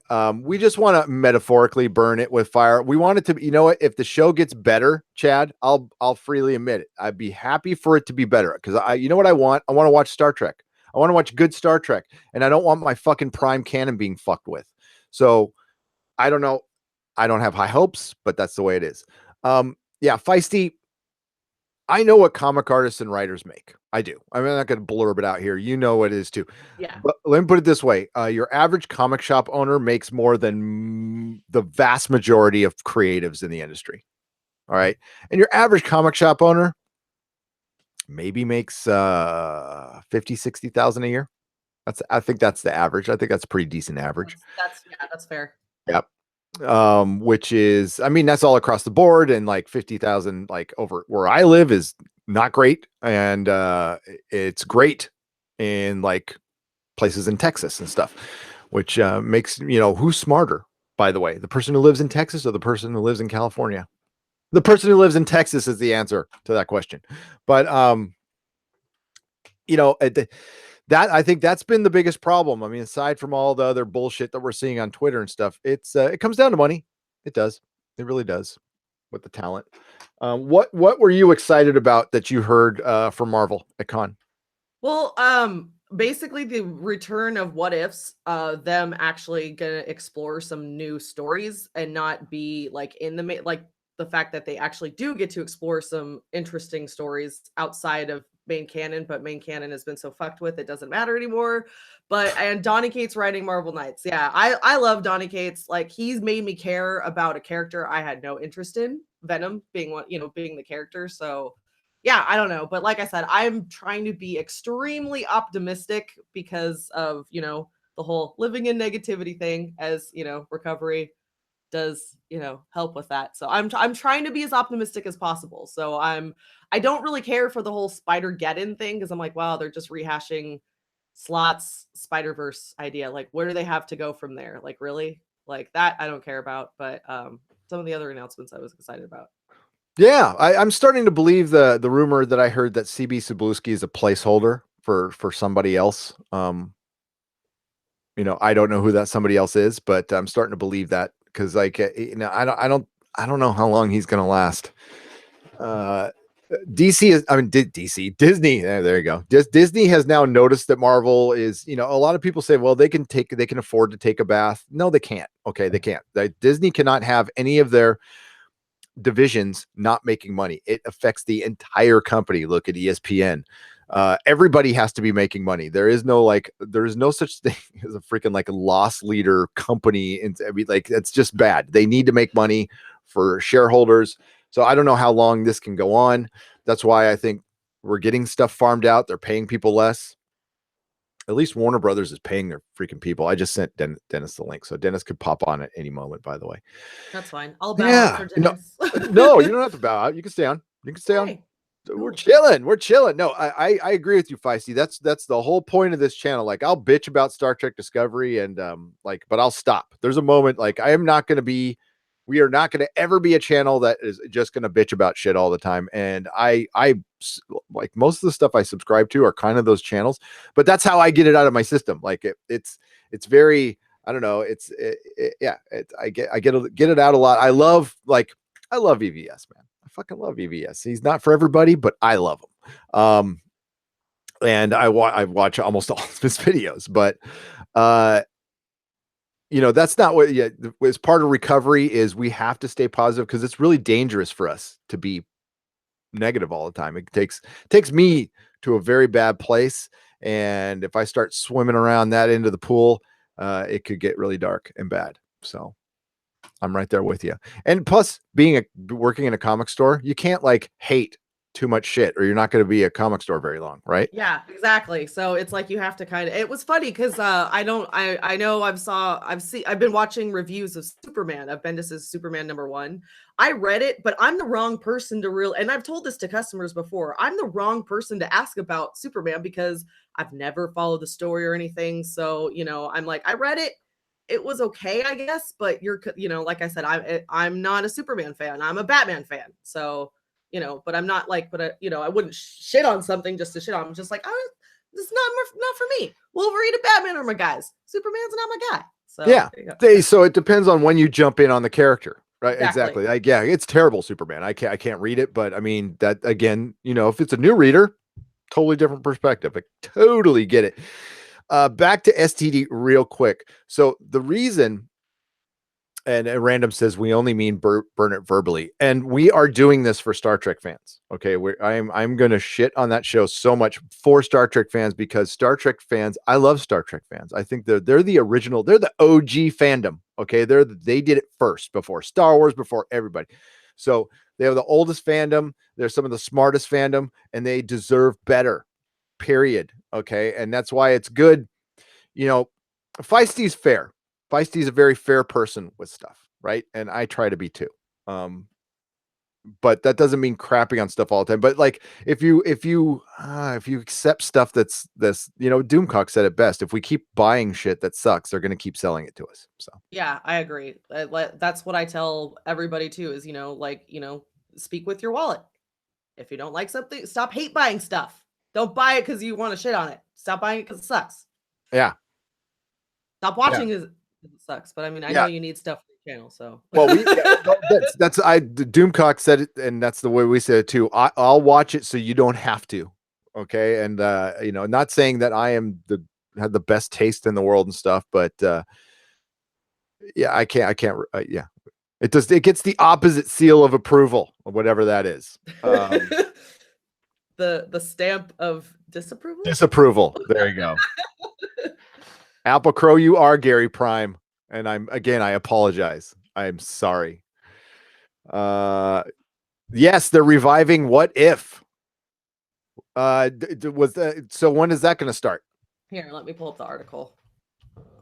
I think it's going to start in October or December because I've been working on orders for September and I didn't see anything pop up in initial orders. So Nice.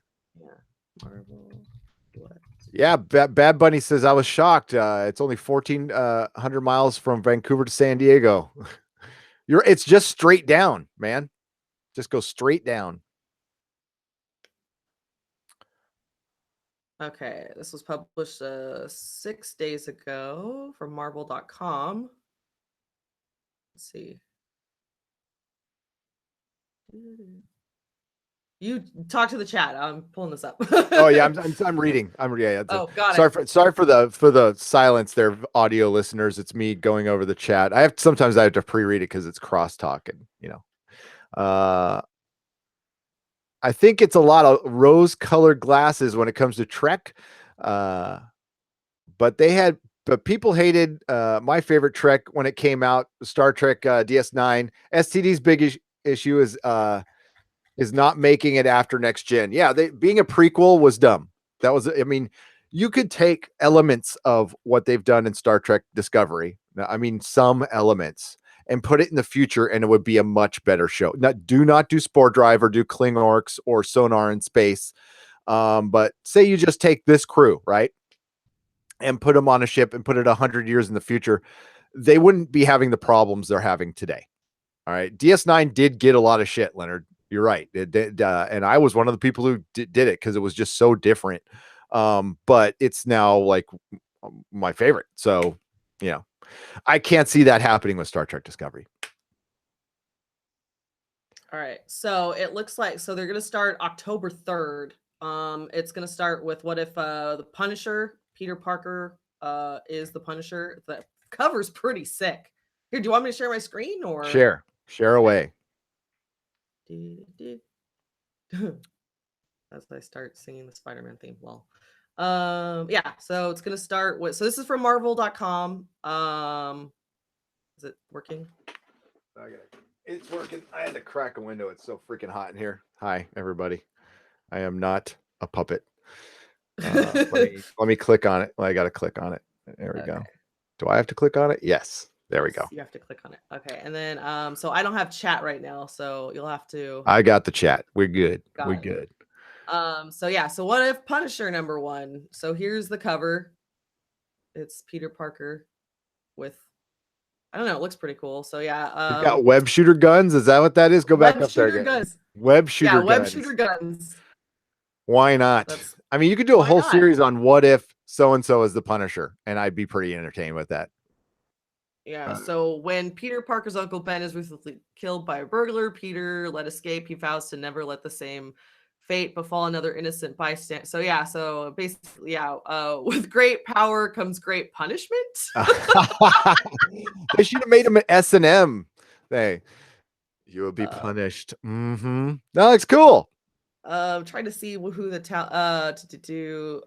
written by Carlos Potts with art by Juanin Ramirez, covered by Christopher Stevens. That hits October 10th. And then there's Magic #1. I think it's if Magic was the Sorcerer Supreme. That's a good cover. That's a really good cover. Well, it's Jeff Deckel, so yes. Yeah. Or DeCall. There's some serious, just painting over a photograph, but sometimes that can look really good. But yeah, that's good. Real quick. Ghost Rider. Wait, go, Ghost Rider. I know. I was like, oh, you're gonna be excited. So what if Ghost Rider #1? That's fucking rad. Even though he's on the dumb car, I'll take it. I'm trying to just read. So it is Robbie Reyes. What is the premise? You've only heard whispers about the real world Marvel Universe crossover until now. Blah blah blah. What is it though? The real world. Okay. When moral decline and was it lower our lawyer's resistance? Sebastian recklessly bringing the tale of the first and true Nordic black metal band. What? Marvel. What the fuck? So basically, if Ghost Rider becomes Ghost, right? I fucking love Ghost. By the way, that's a great band. That is a Yeah, great band. that's what this is. It looks like so. So, if, is it written by them or something like that? That'd be cool if they did a little Writer ghost cross. Sebastian Grinder, artist Casper WIJNG. Vriendegerd. Just go Vriendegerd. Yeah, and covered by Alexis Brecolt. Or fuck yeah. So yeah. Ghost Rider. Yeah. That looks fun. So happy. Real quick, Bad Bunny, my best guess for The Expanse season 4 is going to be late 2019. All right, so I think we're going to get it not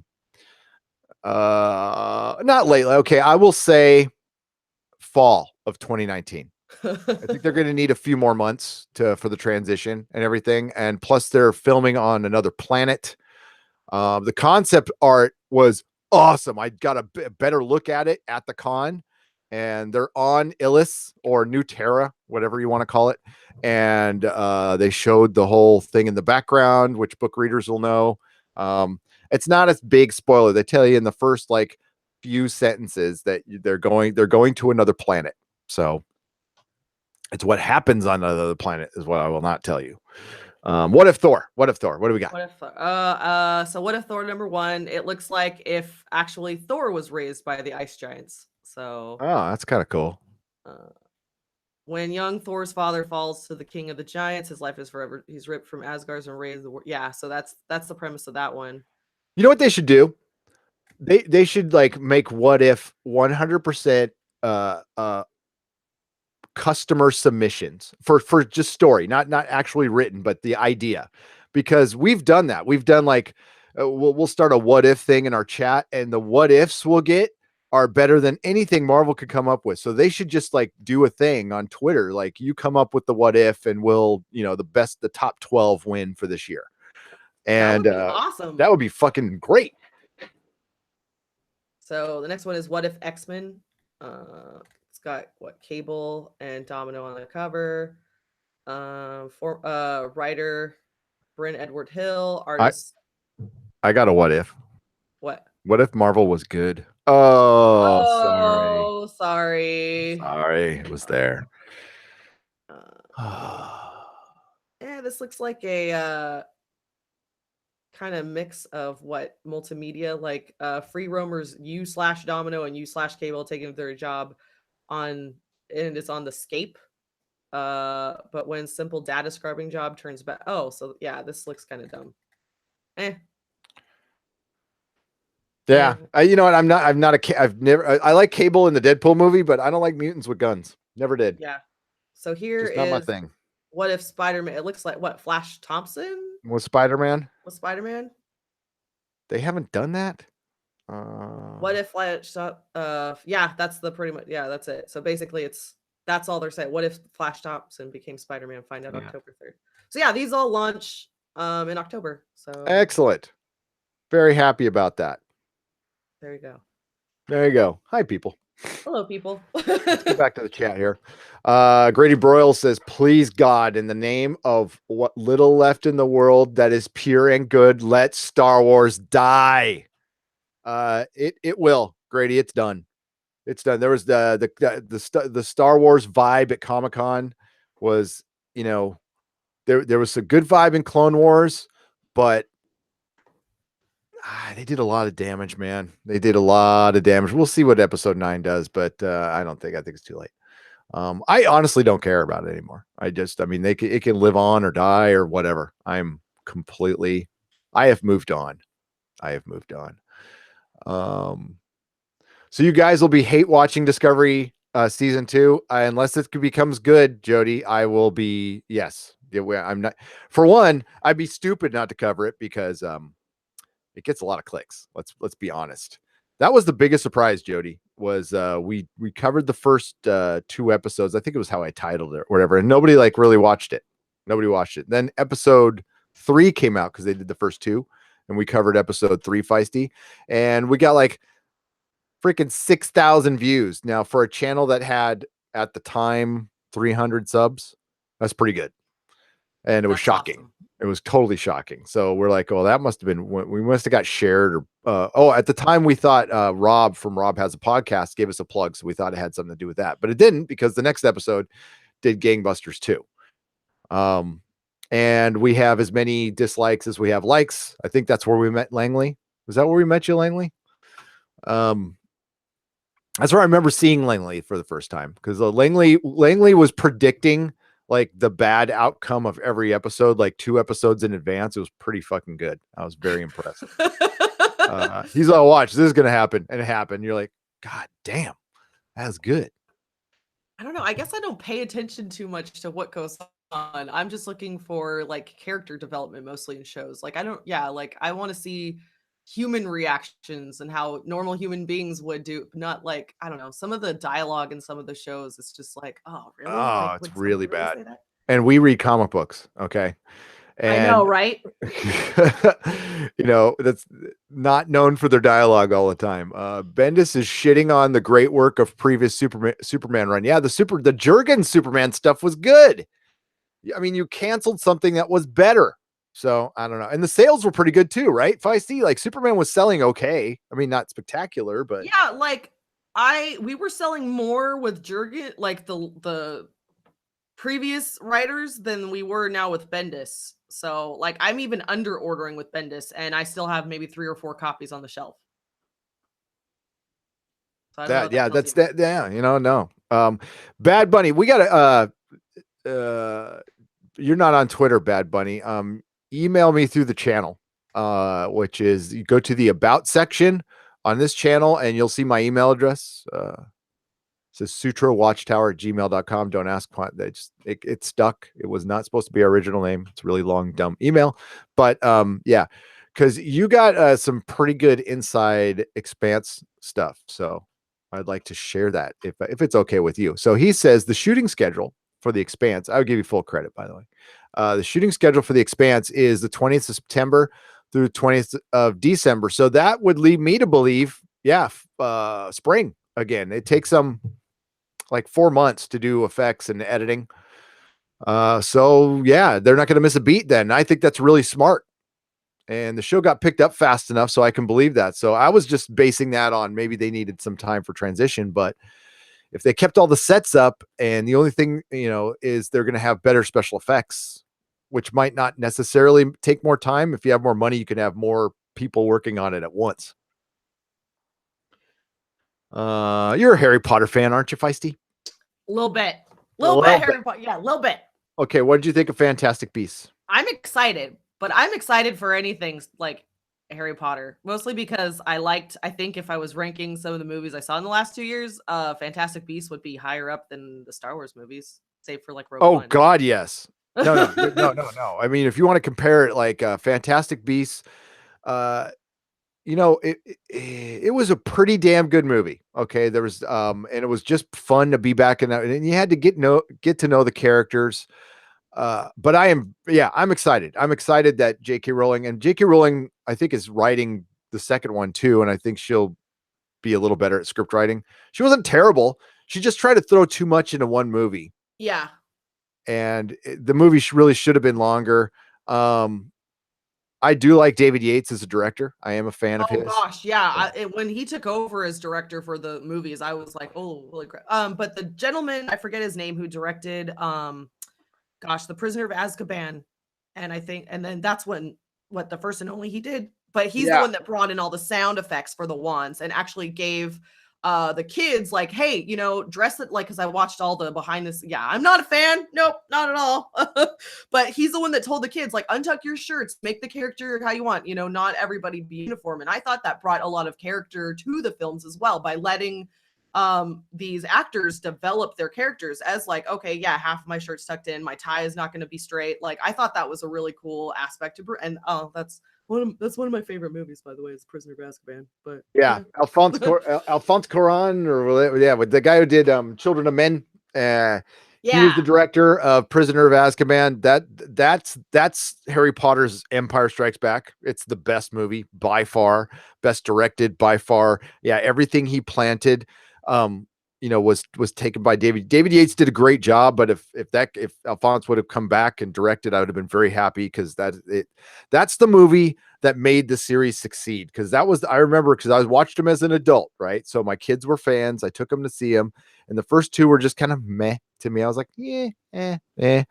And then I saw the third one. I went, that was really good. That was really, really good. And that's the one that led me to read the books. So, because I had not read the books till I saw the third movie, and I'm like, okay, I'm going to get into it now. And my friend and That's John. really funny, Gary, because the same thing happened to me too. We've got a lot in common in that. There you go. Like, that's pretty trippy, because I'm like, yeah, I'm never going to read. And then I was like, okay, the first one's, yeah, but the third one's like, okay, I need to know what happens. So then I started reading the books. Yeah, and then it went to, I was at the midnight release for, all of them. After that, we were at, John and I would go to the midnight releases, hang out with all the Potterheads. I would actually be in garb. Like, I would go in my wizarding robe and shit. So yeah, yeah. I'm not a fan. I didn't bring my light up wand or anything. Nope, not me. No, I was more excited to my kids to get to the Hogwarts thing at Universal Studios and take the ride. Is awesome, by the way. I love the ride. Oh yeah, I loved it. I want to go and do the VIP tour. I think around I want to do in Christmas. We should go. We should do it. Oh, totally. Let's do it. Let's do it. If you're in LA, one of the best places to go for Halloween is Universal Studios. No joke. It's better than Disney. Thank you for the super chat. Alexis Valens, how are you? Star Trek STG NG Broken Mirror from IDW was awesome. The Sideways annual #1 looks worth buying. Hi, Feisty, says Alexis. Hello, Alexis Valens. Valens. What's up? Let's get back up to the chat. Yeah, I can do. We won't, but I could do an entire podcast on, like, I was on my way to Comic-Con. That really got me. So I saw Azkaban, and then the Comic-Con following year, John, our co-host from here, said, like, let's listen to one of the Potter on audiobook, one of the Potter books on audiobooks on the way down. I'm like, all right. So we went to Borders at the time or something like that and bought one of them and listened to it on the way down. I went, all right, I'm reading this shit. Like, after the movie, after that, I was like, and then I just dove into it, and yeah, I loved it. Love it. I missed it. It's so I kind of hope she writes another book again, to be honest with you. I really hope she does too, because I don't know, I love the maturity, like, even her writing, and every book got better, I think, and I don't know, that's just me, but I love. They did. What's your favorite book? Half-Blood Prince. Really? Yeah. That's my least favorite movie. My least favorite movie, favorite book. My favorite movie is Prisoner of Azkaban. Yeah, Prisoner of Azkaban is my favorite movie, and my favorite book is the one everybody hates. I like Order of the Phoenix. I'm a big fan of Order of the Phoenix. So. I did like that mostly because of all the right now I'm sitting in my Marauders shirt, actually. So I'm a big fan of the Marauders era. So that's like, Sirius and Snape are my favorite characters. And fucking Dumbledore fights, Voldemort. They have a duel, and it's like, true. That was badass. So and that's the one thing the movies didn't really do until the very end. You didn't have adult, fully fledged wizards like battling, and that's where this, where Fantastic Beasts, which is not a great name, will show us. Tomcat said, I just had to laugh. I read that Rian Johnson was deleting old tweets. Yes, he will not be the last to do that. I think everybody should go back and do it. Who's worse, Rian Johnson, Alex Kurtzman, or Bendis' Superman run? Asked Mako. Oh, I don't know. What do you think, Feisty? Who's worse, Rian Johnson, Alex Kurtzman, or Bendis? Bendis has done a 6 miniseries, and so far we've seen 1 issue of Superman. I might have to read a little more to gauge that, but God, I don't know. I read the first 2 issues of Man of Steel and dropped it, so I don't know what that says. So yeah, I would say the Rian Johnson's the worst. What he did to Luke, was absolutely unforgivable. But man, a really close, not even a close second. I'm gonna say 1B is Kurtzman, who oversaw the evisceration of our prime canon in Star Trek. And like I said before, I am not a super duper Trekker. Okay, I don't. I've only watched the TV show, all the TV shows. I haven't read any side books, so I've pretty much caught everything in canon. I've watched the animated series. I don't remember all of it. Okay, I don't. But and Enterprise, I was very late on that one. Kurtzman is pretty bad though. I was gonna say, like, someone, I think it was it Movie Finobi who mentioned Bakula, and I'm like, I was gonna ask about Enterprise because I the only series I watched of Star Trek was Deep Space Nine, so that's where I was in. Yeah, I gotta get us back to clicking back and forth here. Wait, let me share something so they can at least see your icon. Here, I'll show the chat real quick. Hello. Oh, There we go. There we go. Now I think it's back. Say something. something. Can you see my icon? It's a Feisty. Yeah, there it is. There it goes. Okay. Well, if it doesn't click back, it's okay. It's all right.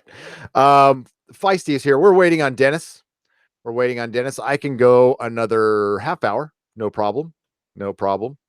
So the Expanse will probably come out the fall of 19, but I think it might come out a little sooner. Star Trek Discovery still sucks. Bad Bunny loves my t-shirt. Yes. The cover of the greatest book ever written, Hitchhiker's Guide to the Galaxy. And I do promise I think I will do it on his birthday. We're going to do a Douglas Adams Day where we're just going to talk about Douglas Adams all day. What if Ghost Rider was Doctor Doom? That'd be awesome.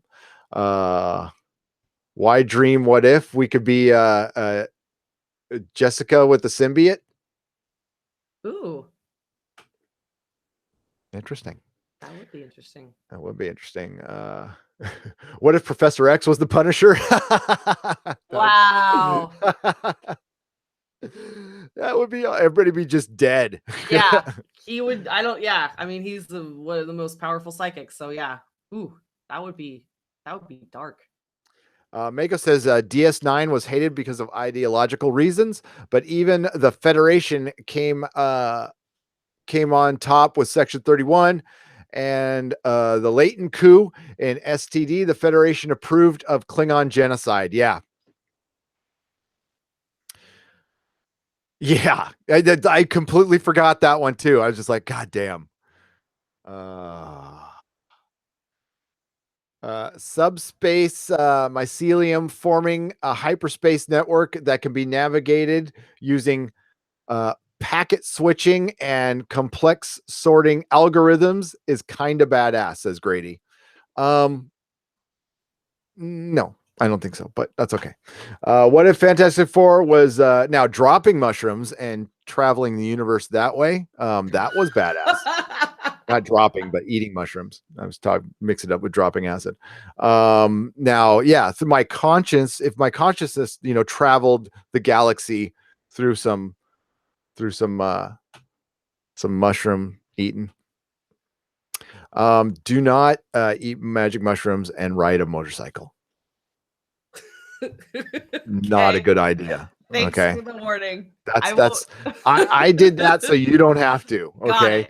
Okay, because I was riding the motor. It was a little 2-stroke dirt bike, right? And I ate the mushrooms, but nothing. I did the throwing up thing. Yes, I threw up every time I ate them. And Tomcat will be right back, right on. And I'm riding them, and it's not affecting me yet. It took a minute, so I'm like, okay, I got to get to my friend's house real quick before it like really kicks in. And the shit kicked in like that, right? And I'm riding the motorcycle, and the trees. There was trees coming at me like this. I know that's probably not a very good. Just imagine riding and there's trees on both sides of the road. They started swiping at me. Oh, and I'm like, whoa. Yeah, it was bad. It was bad. I don't know how I don't know how I'm alive right now. I was about to say that. I'm like, thank goodness you're still alive. Because yeah, that could have ended very badly. It could have. It really could have. So are you coming back to YouTube, right? You're going to start doing videos again and stuff? Possibly. Yeah, I'm thinking about it. I might just guest for a bit, and then I'll start because I still want to know. Like, I still trying to be like, what do I want to do? What should my voice be? What should I tell people? So I don't know. We'll see. But I'll definitely guest for sure. So, but yeah, I'm Right on. That yeah. that keeps it going for a while, and it's it's you got to think about the format of your channel. Because not everybody, Random's doing it, and she's doing a great job because she's fucking committed to it. Is changing your platform midstream, and which is a tough thing to do. But Random's doing everything right. If she's still in there, Random, we love you. And the best thing about being in a channel like is what you guys do right now, being in a chat, being involved in other communities. Yeah, running a YouTube channel is pretty fun. I gotta say, this is like my favorite hobby. I've done a lot of shit. I've written and drawn comic books, published my own, been in bands, been in multiple bands, done a lot of stuff, and this is by far my favorite hobby. I like the community and talking to people. Yeah, So well, that's absolutely it. The fact that we found a way to truly connect, I'm never gonna do the recorded video thing. It's I don't know. That we give up a lot doing that, and I don't really care. I like, well, for one, we rely heavily on the chat here because they're better than we are. But no, it's a lot of fun. Like, this is how I'm gonna spend. Like, I have 3 more days off now, and this is I can't think of a better way to spend it if my family's not here. Okay. So finished Cibola burn, by the way. I kept on saying Cibola burn. It's the sailing coconut, and it's Cibola burn. What did you think, sailing coconut? Just overall thoughts without spoilers. Feisty, yeah, I know. Okay, I'll recommend the audiobooks to you, and I'll actually send them to you, Feisty, for the Expanse. I know you don't have time to actually read shit because you do that for a living, and I know how much you read. Yes. How many comics do you read a day? A day? Yeah, just average it out. Oh, I do the majority of my reading on Tuesday evenings and Wednesday mornings, but I read about 5 to 7 a day. Like, what was it? Before you were on, I was getting caught up on, God, what was I reading? Finished the last arc of Old Man Logan, so I'm all caught up on Old Man Logan. I just reread the Venom books again because they were so good. I reread Spider-Man #1 again. Like, that's the third read through. I'm holding on to hope that they're not going to pull the rug from under us. But from what I think the panel was for the Spider-Man stuff, like the cover for #6 has got MJ and Peter on the front. So hopefully they are not punching us in the face and being like, haha, just kidding. Yeah, so that they're bringing that relationship back, by the way. That's why I told you that might get me back. That might get me back. That's a possibility because that pissed me off. It took a long time for that to piss me off, but it pissed me off. Okay, that's good to hear, Feisty. That's good to hear. What if the Fantastic Four was just talking about feelings in hallways? It would be a CW show, Apple Crow. I want Fantastic Four to be good. I know it's Dan Slott.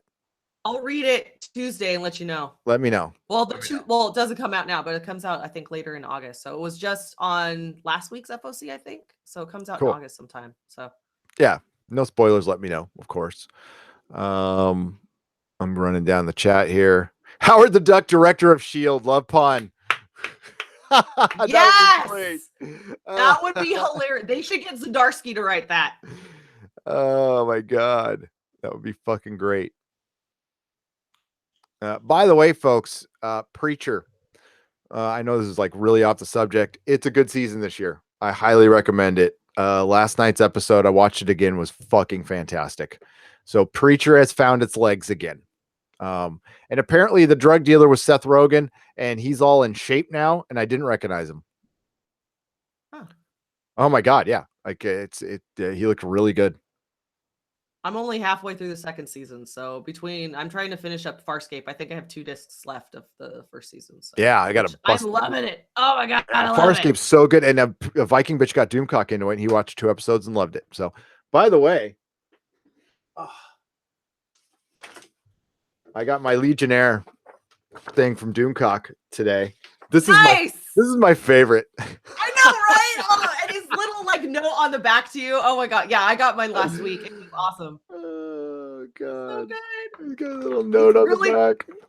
So committed, man. I love it. Doomcock. I'm so like I got into Doomcock because of this channel. So thank you guys. That is fucking awesome. I'm gonna frame that shit and put it on the wall. So good though. I was laughing my ass off when I saw that this morning. I got that was great. Yeah. What if Ryan Johnson was square-headed instead of round-headed?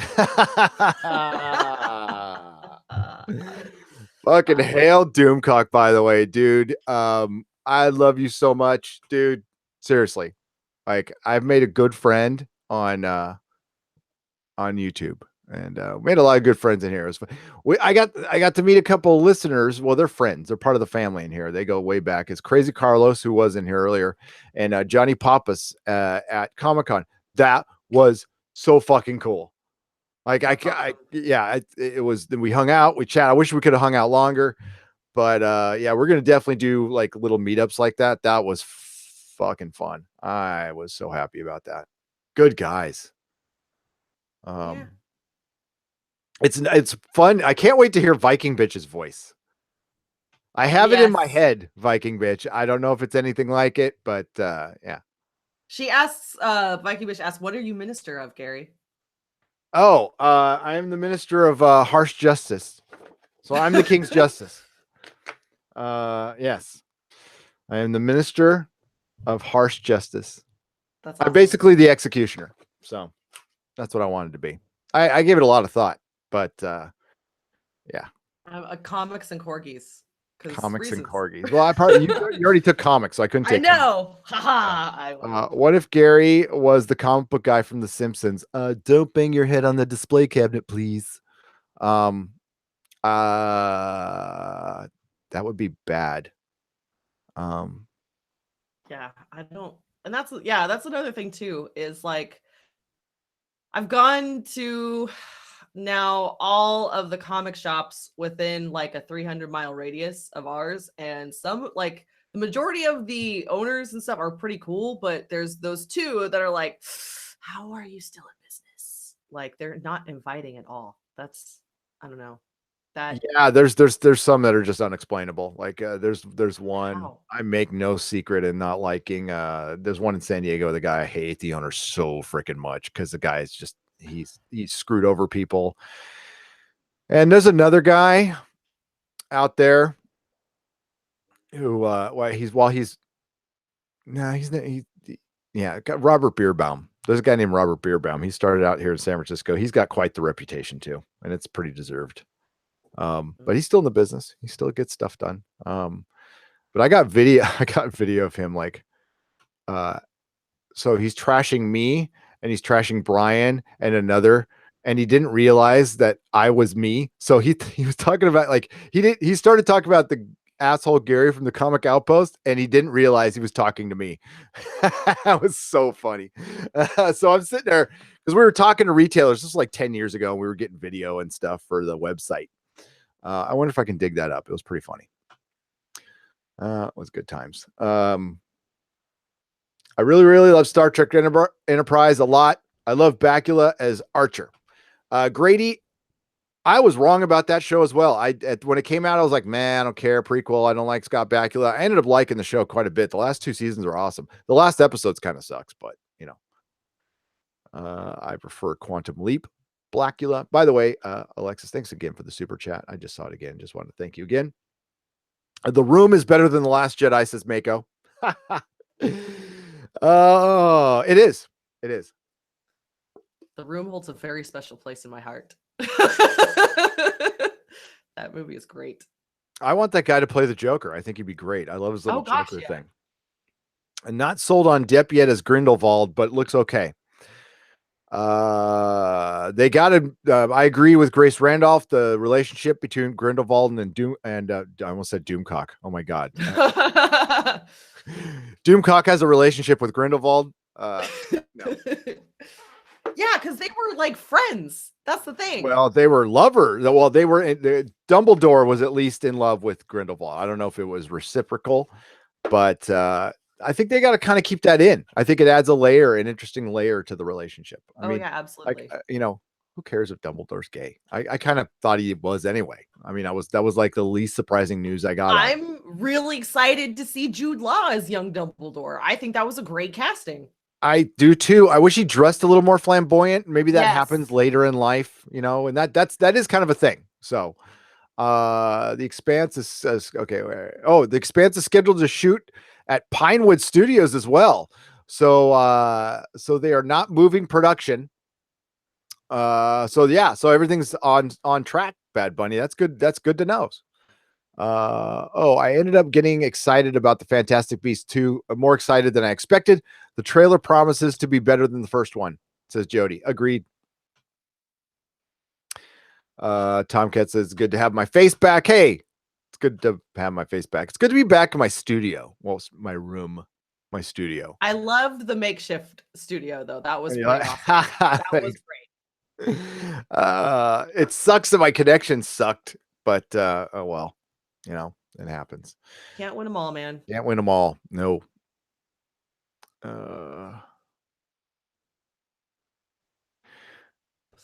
Yeah, I like Fantastic Beasts. Never saw the previous Harry Potter movies, so some of the reference were lost on me. Mako, yeah, go back and watch them. Highly recommend. Sci-fi is running them now, and if you watch, well, I don't. I'm assuming if you're in the States, I don't know, Mako, you might not be in the States. That they show the TV versions, which are a little longer, which are much better. Chamber of Secrets and the Sorcerer's Stone or the Philosopher's Stone are better movies with the uncut version. Have you seen those, Feisty? Yes, I have. Yes, I have them. Much better movies. Also, the Goblet of Fire has a longer version out there too, which is really good. Really good. Yeah, I have I think I have like 3 or 4 copies of each movie. That's how devoted I am to Harry Potter.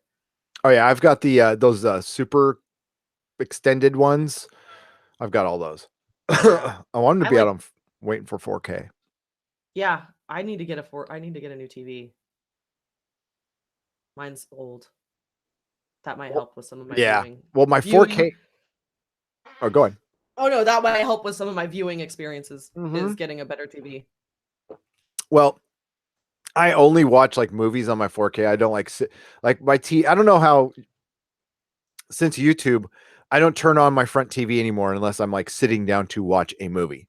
Like my TV does not turn on at all. I'm usually in my office doing something YouTube related. I don't know how you folks are with you, especially if you've unplugged. Do you find yourself watching your TV, your actual TV less, or? No, I watch. Well, I have something going on in the background no matter what I'm doing. What if I'm watching something, or if if it's something I've watched and I'm doing it while I'm on. Well, because I've got my nice little setup where I'm on my couch and I got my feet propped up. I got my laptop on my lap, and then I have my desktop, which I have my better microphone. So I usually do live streaming from my desktop. So just depends on how I'm feeling. But no, my TV's on more without cable than it was with cable.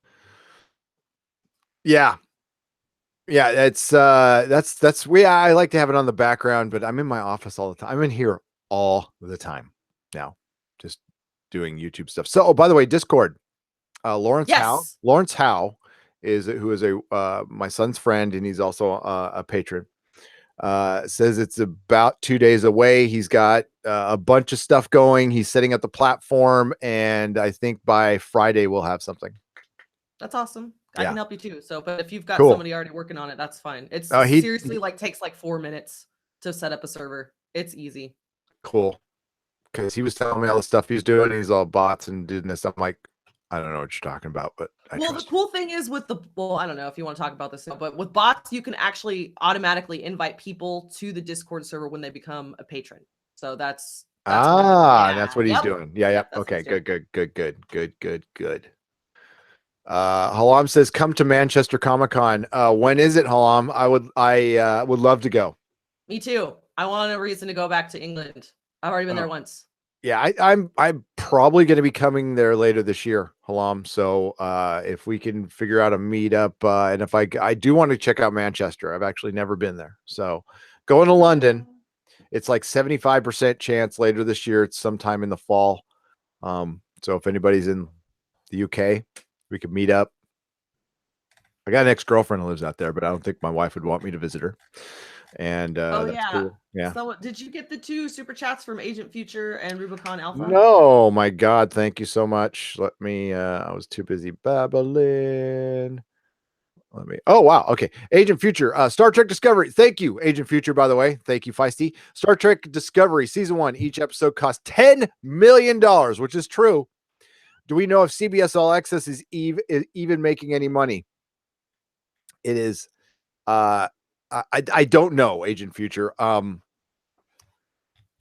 think it's too early to tell.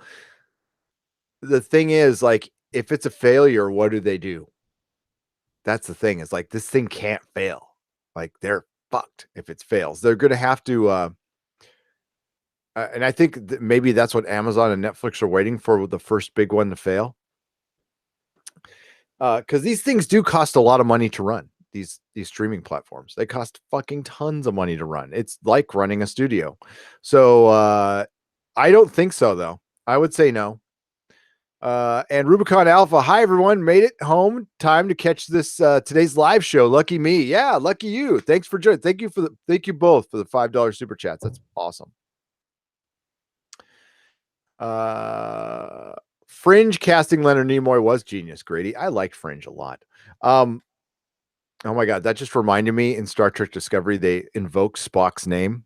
And of course, Mikey Spock needs to help him.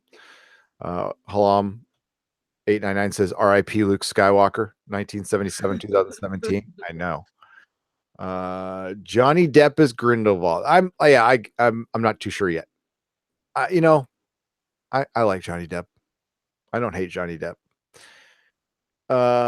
Same. Like, I don't know. I know there's some sketchy stuff in his past, but don't we all have sketchy stuff in our past? I mean, really? Come on. Yeah, I don't know. I mean, he was abusive in the way that he was slamming shit around when he was drunk, which, I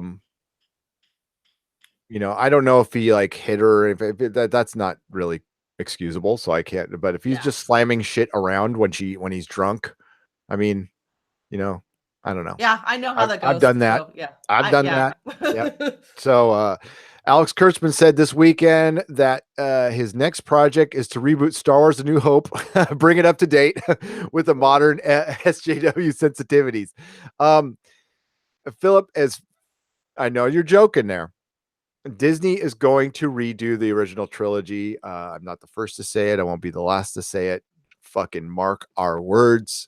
It will happen sooner than later.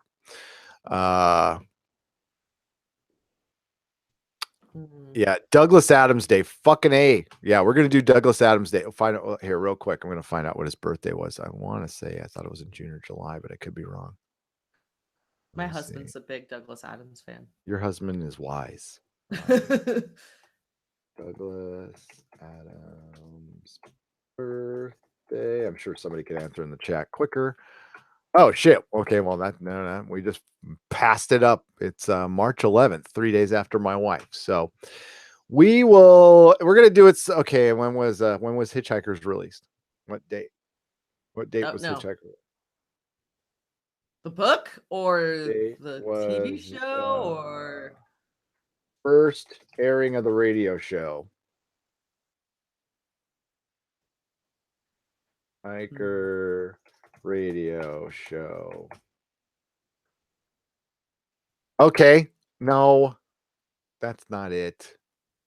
There's some Orson Welles one. Hitchhiker's Guide to the Galaxy. To the Galaxy.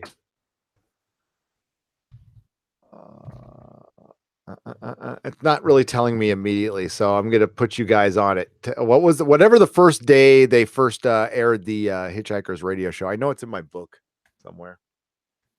It's written by Neil Gaiman. It's one of the first things he wrote. I was mulling over. I saw Ancient Aliens.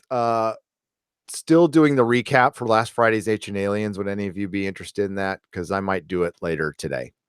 We are doing Doctor Who at 5:30 for Rose. So please, your homework is to rewatch Rose or just remember it. And we're going to recap that and talk about Doctor Who. And I know the year for the radio release, but I don't know the day. It was in 1974 or 78. 78. Let's see if it says in the book. If it is here.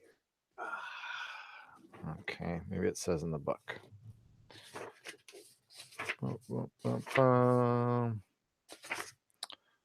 Okay, don't laugh. That's how I read.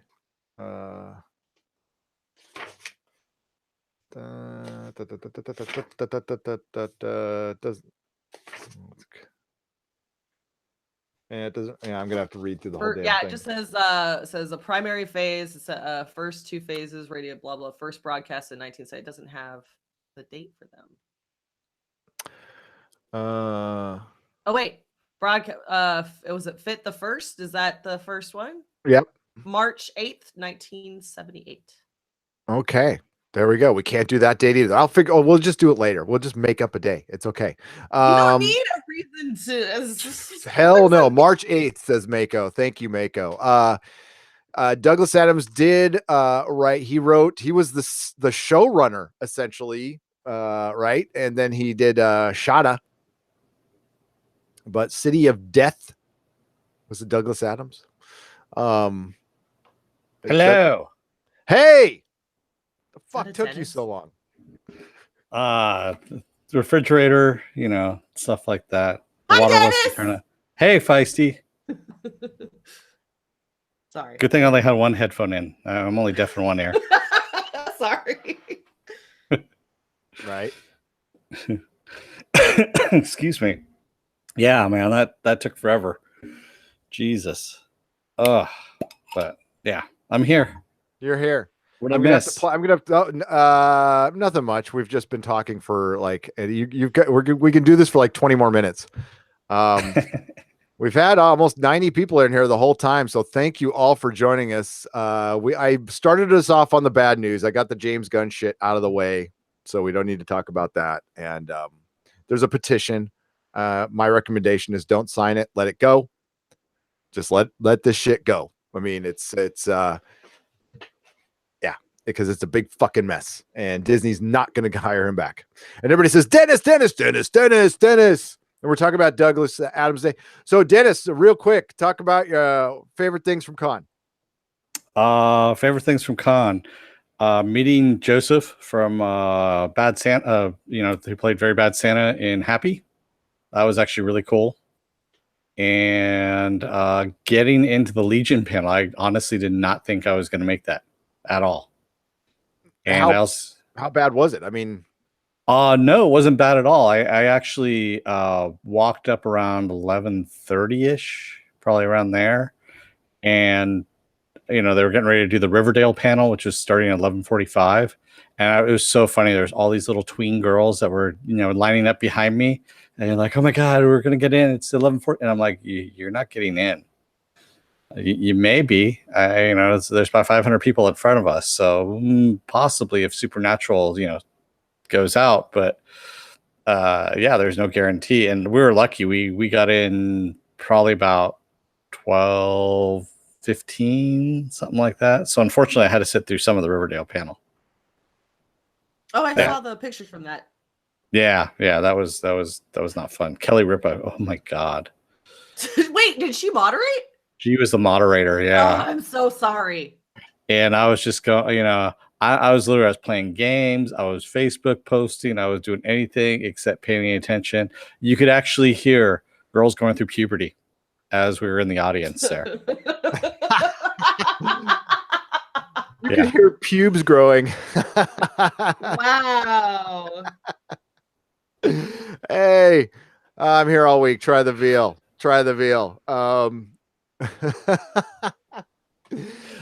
Okay, yeah, because meeting Joseph was rad. He was so cool. Yeah. Meeting John Barrowman was only slightly cooler because I had not met him before. We met Joseph before. Joseph is really a nice guy for being such a bad Santa. Mm-hmm. And I hope he comes back. He was God, what? And by the way, he looks all creepy and freaky, but in real life, pretty good looking dude, right? I mean, like, go full head of hair. He's like, yeah, he doesn't look as creepy and large as he does in the show. He's very, very unassuming, and honestly, I wouldn't have spotted him. Gary just happened to see him. He's like, "Hey, that's him," and I, and he was walking up the ramp, and I yelled out his name. I'm like, and I had to tell him, "Hey, we interviewed you. Thank you, Viking bitch. $2 for your suffering." Yeah, that's not nearly anywhere near the surface of what happened. Suffering.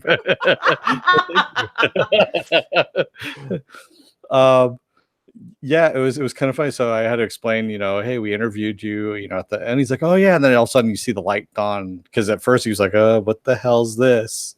And it was kind of funny. So yeah, we had a little talk about Funko Pops, because he wants to get a Funko Pop made of him as Very Bad Santa. That's one of his life's ambitions, which would be kind of cool.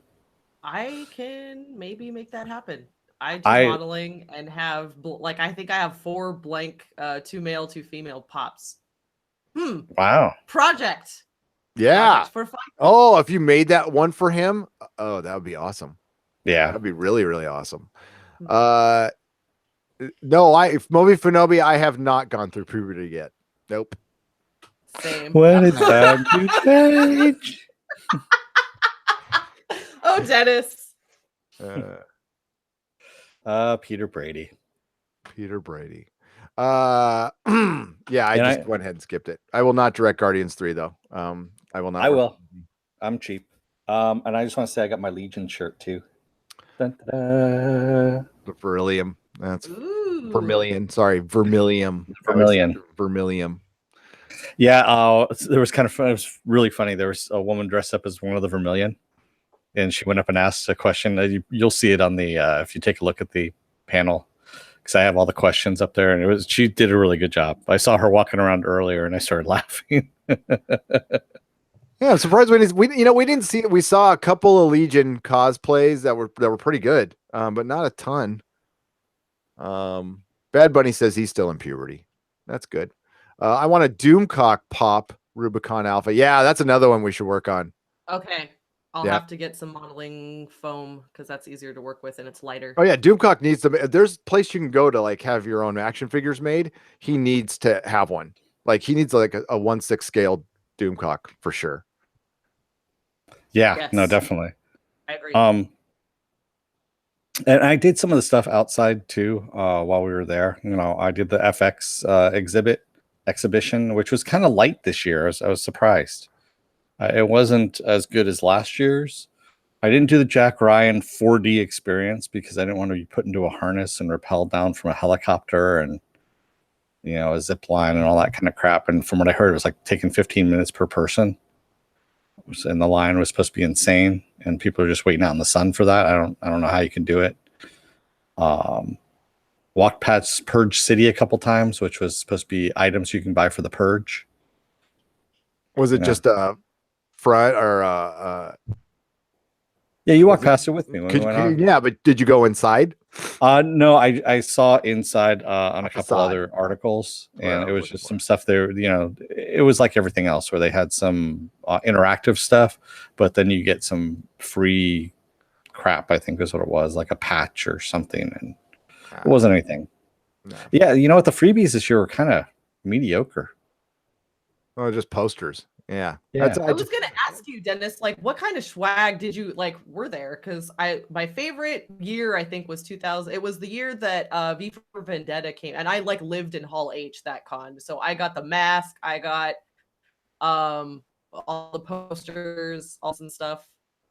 Yeah. So the 2 things I got from Hall H. So I got the Legion shirt, and then I also got the Mayans MC patch there. So that was the other thing I got. Wait, here, I'll do it again. Oh, there we go. How's that? I got the Mayans MC patch. So yeah, that was, it's interesting. I mean, it's really, really thin. And I'm pretty sure that's not going to hold up. That was an okay panel, but at the same time, I was just sitting there kind of going, well, why are you guys here? It has nothing to do with Comic-Con. Oh, Edward James Olmos. Okay, yay. Yeah. Drug deal's gone bad. Drug deal's gone bad. He's going to be at Palm Springs Comic Con. I might actually go to that this year. Yeah, it was kind of funny. I was joking with Gary because he was driving back, and I kept moving up every panel. I actually ended up in the front row for Legion, but off on the right-hand side. And at one point, I think I said to Gary, I go, yeah, right now I'm in the Mayans MC panel, but I'm really close. James almost smells like cinnamon. Funny how Dennis wears a baseball hat for the first time ever. I think he's worn one before, but possible host bulb being replaced. Conspiracy theory hashtag from Mako. Possibility for sure. It might be. It might be. It was a long 4 days, so I had to have the crew over to do some rehaul stuff, overhaul stuff, and just some reboots. Dennis, I just found out, dude, right during the podcast, they work emailed me and they're like, yeah, you're off until Thursday, right? And I'm all, yeah. Yes. I'm all, still on vacation. Remember, I told you, I can't remember the dates, so I'm very happy right now. That was funny. See, you got to put that shit into your phone. That's what I do. Now I'm like, I thought I did. That was the thing, but I put it in wrong. So you see, if you put it in wrong, it doesn't really fucking help. But yeah, we're gonna have to wrap up in about 10 minutes, folks. But we're gonna still read some chat. Is anything else like what was the worst thing you saw, Dennis? That would have to be hands down Riverdale. and honestly, like I said, it was literally just tween central.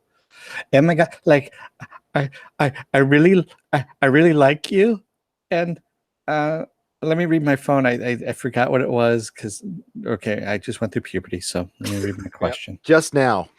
I mean, at the same time, can you really these people are at these convention and they're into something. I mean, yeah, like, no, I really got it for that. Yeah, I'm not faulting them for that. I'm making fun of it because we're geeks. We can make fun of ourselves. And there's there was a guy that was sitting behind me. I told Gary I was actually texting him at one point on the trolley who had the really bad nerd lisp. The hi, I really like. Hi guys, yeah, I really like it. Yeah. Yeah, I can do it really good. Yeah. And I mean, he had it really bad. And I was just going, dude, come on. He was probably in his, I would say his 30s. And I'm like, you can get that fixed, actually. That's not too hard now to get some help for it, at least a little bit. You don't want to be too stereotypical about things. It's not bad, but, do a little work sometimes. Sometimes. Yeah. Well, I mean, and that's part of it is like us geeks used to make fun of each other all the time. That's why when we hear toxic fandom, it's like, it's called fandom. It's always been like this. We always give each other shit. It's part of the deal. So, but yeah, talking like this all the time. Yeah. Yeah. I knew a guy down at the comic shop down in San Diego named Woody who used to talk like this too. So yeah. Moofy says, Dennis, were you having flashbacks to your 6th grade dance?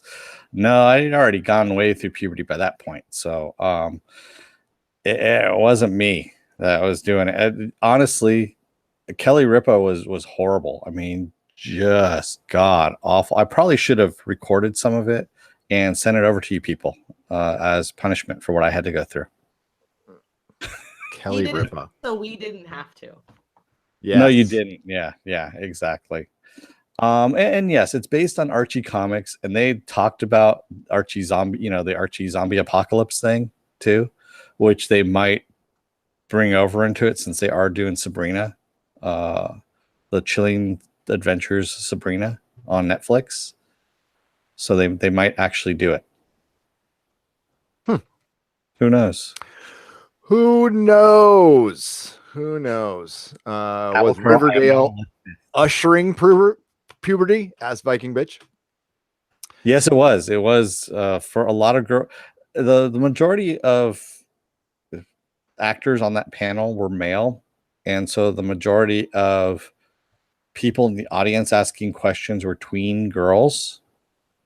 And I'm not joking. They're literally tween girls, probably around 11 to 13 years old, going up there, and it was honestly one of the funniest things I've seen.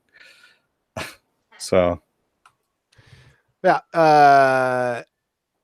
What Grady was saying is you don't want to discourage geek ever. I completely agree, Grady. That's why I do not like the whole poser fake geek girl thing, whatever, or geek boy thing. I consider them fish. That's it. They're just new. There's nothing wrong with having some fish around, but yeah, the whole poser thing. I don't know. I think yeah. I mean, like that's fine, but like we're not music, okay? Like we're not punk like poser punk rockers or something like that. Yeah, that's not what we are. I disagree with that. I mean, I know people will probably disagree with me on that, but that's fine. I don't care. I do have to admit, Mako says that's a bit of a generalization there, Dennis. I'm sure there were some 15-year-old girls there too. There was one woman that walked up. She had to be in her, I would say, mid-20s. And she was directing her question on one of the guys in the panel. And she says, "My boyfriend's got a man crush on you." And I started laughing because I was like, okay, that's the best one yet. Basically, kind of pawning it off on her boyfriend who wasn't there to defend himself. Oh my God. That's not cool. I thought it was pretty funny. Was there There was any this- like general tomfoolery at I know there's the people what was it a couple years ago from a masquerade, like people were going around holding the chair. I don't know, is the chair still a thing? The chair? I don't know. It was a while ago. There was a Magneto walking around with a G-string on. Yeah. I'm looking for a picture of him right now. No, I did like a couple years back. There was people that were dressed like Martha and Thomas Wayne, and whenever they'd find a Batman, they would lie down dead in front of him. That's awesome. That was one of my favorites. And they would have a little sign that said, the Wayne family. Just in case you didn't know. Yeah. Yeah, just in case. Yeah, I thought it was pretty funny, but yeah. Yeah, we were playing Where's Ray instead of Where's Waldo. We were trying to spot how many Rays we saw. Four. I saw four. I saw more women dressed as Kylo than as yeah. Ray. But there wasn't many. There wasn't a lot. I mean, it was really a toned down year. Tomfoolery and a kerfuffle. That's right. Just saying. And they sashayed through that kerfuffle. Alpha Crow's all. It's okay, Gary. You don't have to share the Magneto G-string. Well, he wasn't calling himself Magneto, if you know what I'm saying. You got to replace that with another letter. That's what he was calling himself. It was pretty funny, to be honest with you. And I also got a picture of a pink Chewbacca, a big pink Chewbacca. That's right. The pink Chewbacca was, and that was the other thing too. We were going, hey, wasn't there a big Star Wars movie that just came out recently? What was it called? Oh, that's right. It was called Solo. And we're going, a Soy Wars story. Yeah. And we're looking around. It's like, where's the Solo merchandise at? Where is this stuff at? We're like looking around for it. And we finally found it. It was hidden in one of the booths, like behind this big wall. Literally, you had to walk in, go around a couple walls, and then you saw there's just one Solo thing. So yeah, that was the hey guys. Yeah. That's the state of Star Wars right now. There you go. That was pretty funny. So, all right, well, we're gonna have to wrap it up. I'm glad you got in at the end here. And Feisty, thanks for joining us. Oh, thanks for having me. It looks like we're gonna do a nooner for the next couple days. Why not? I'm here. I will let you guys know if I gotta finish watching the Ancient Aliens. It was a really good episode, so I do kind of want to talk about it. And Doctor Who will be later today for sure. Feisty, do you want to share anything? No. Anything? No, I got nothing. Say hi. Hello. Hi guys. Of course, our schedule's at nerdrotic.com. We got a lot of stuff coming up. Castle Rock, Venture Brothers, and Better Call Saul. Along with Dennis and I are also going to try out a lot of shows. It's called Nerdrotic Premiere. So we're going to be checking out premieres for a lot of shows. Just what the hell. Yeah, so anything that's premiering soon, we're going to probably cover at least the first episode just to see what it's like. We got Susan back on Friday night, and God, we got a bunch of other stuff coming out that I can't remember right now. So please like, share, and subscribe. And Dennis has a Twitter. It's at The Force. Mine is at Nerdrotics. And yeah, anything else you need to say, Dennis? I think that's pretty much about it. I think I've posted pretty much everything I was saying at the con. So take a look at our Facebook page, join our Facebook group if you haven't already. And like Gary said, like, share, and subscribe. All right. Have a good day, people, and may the small folks sing songs of your greatness. Ciao.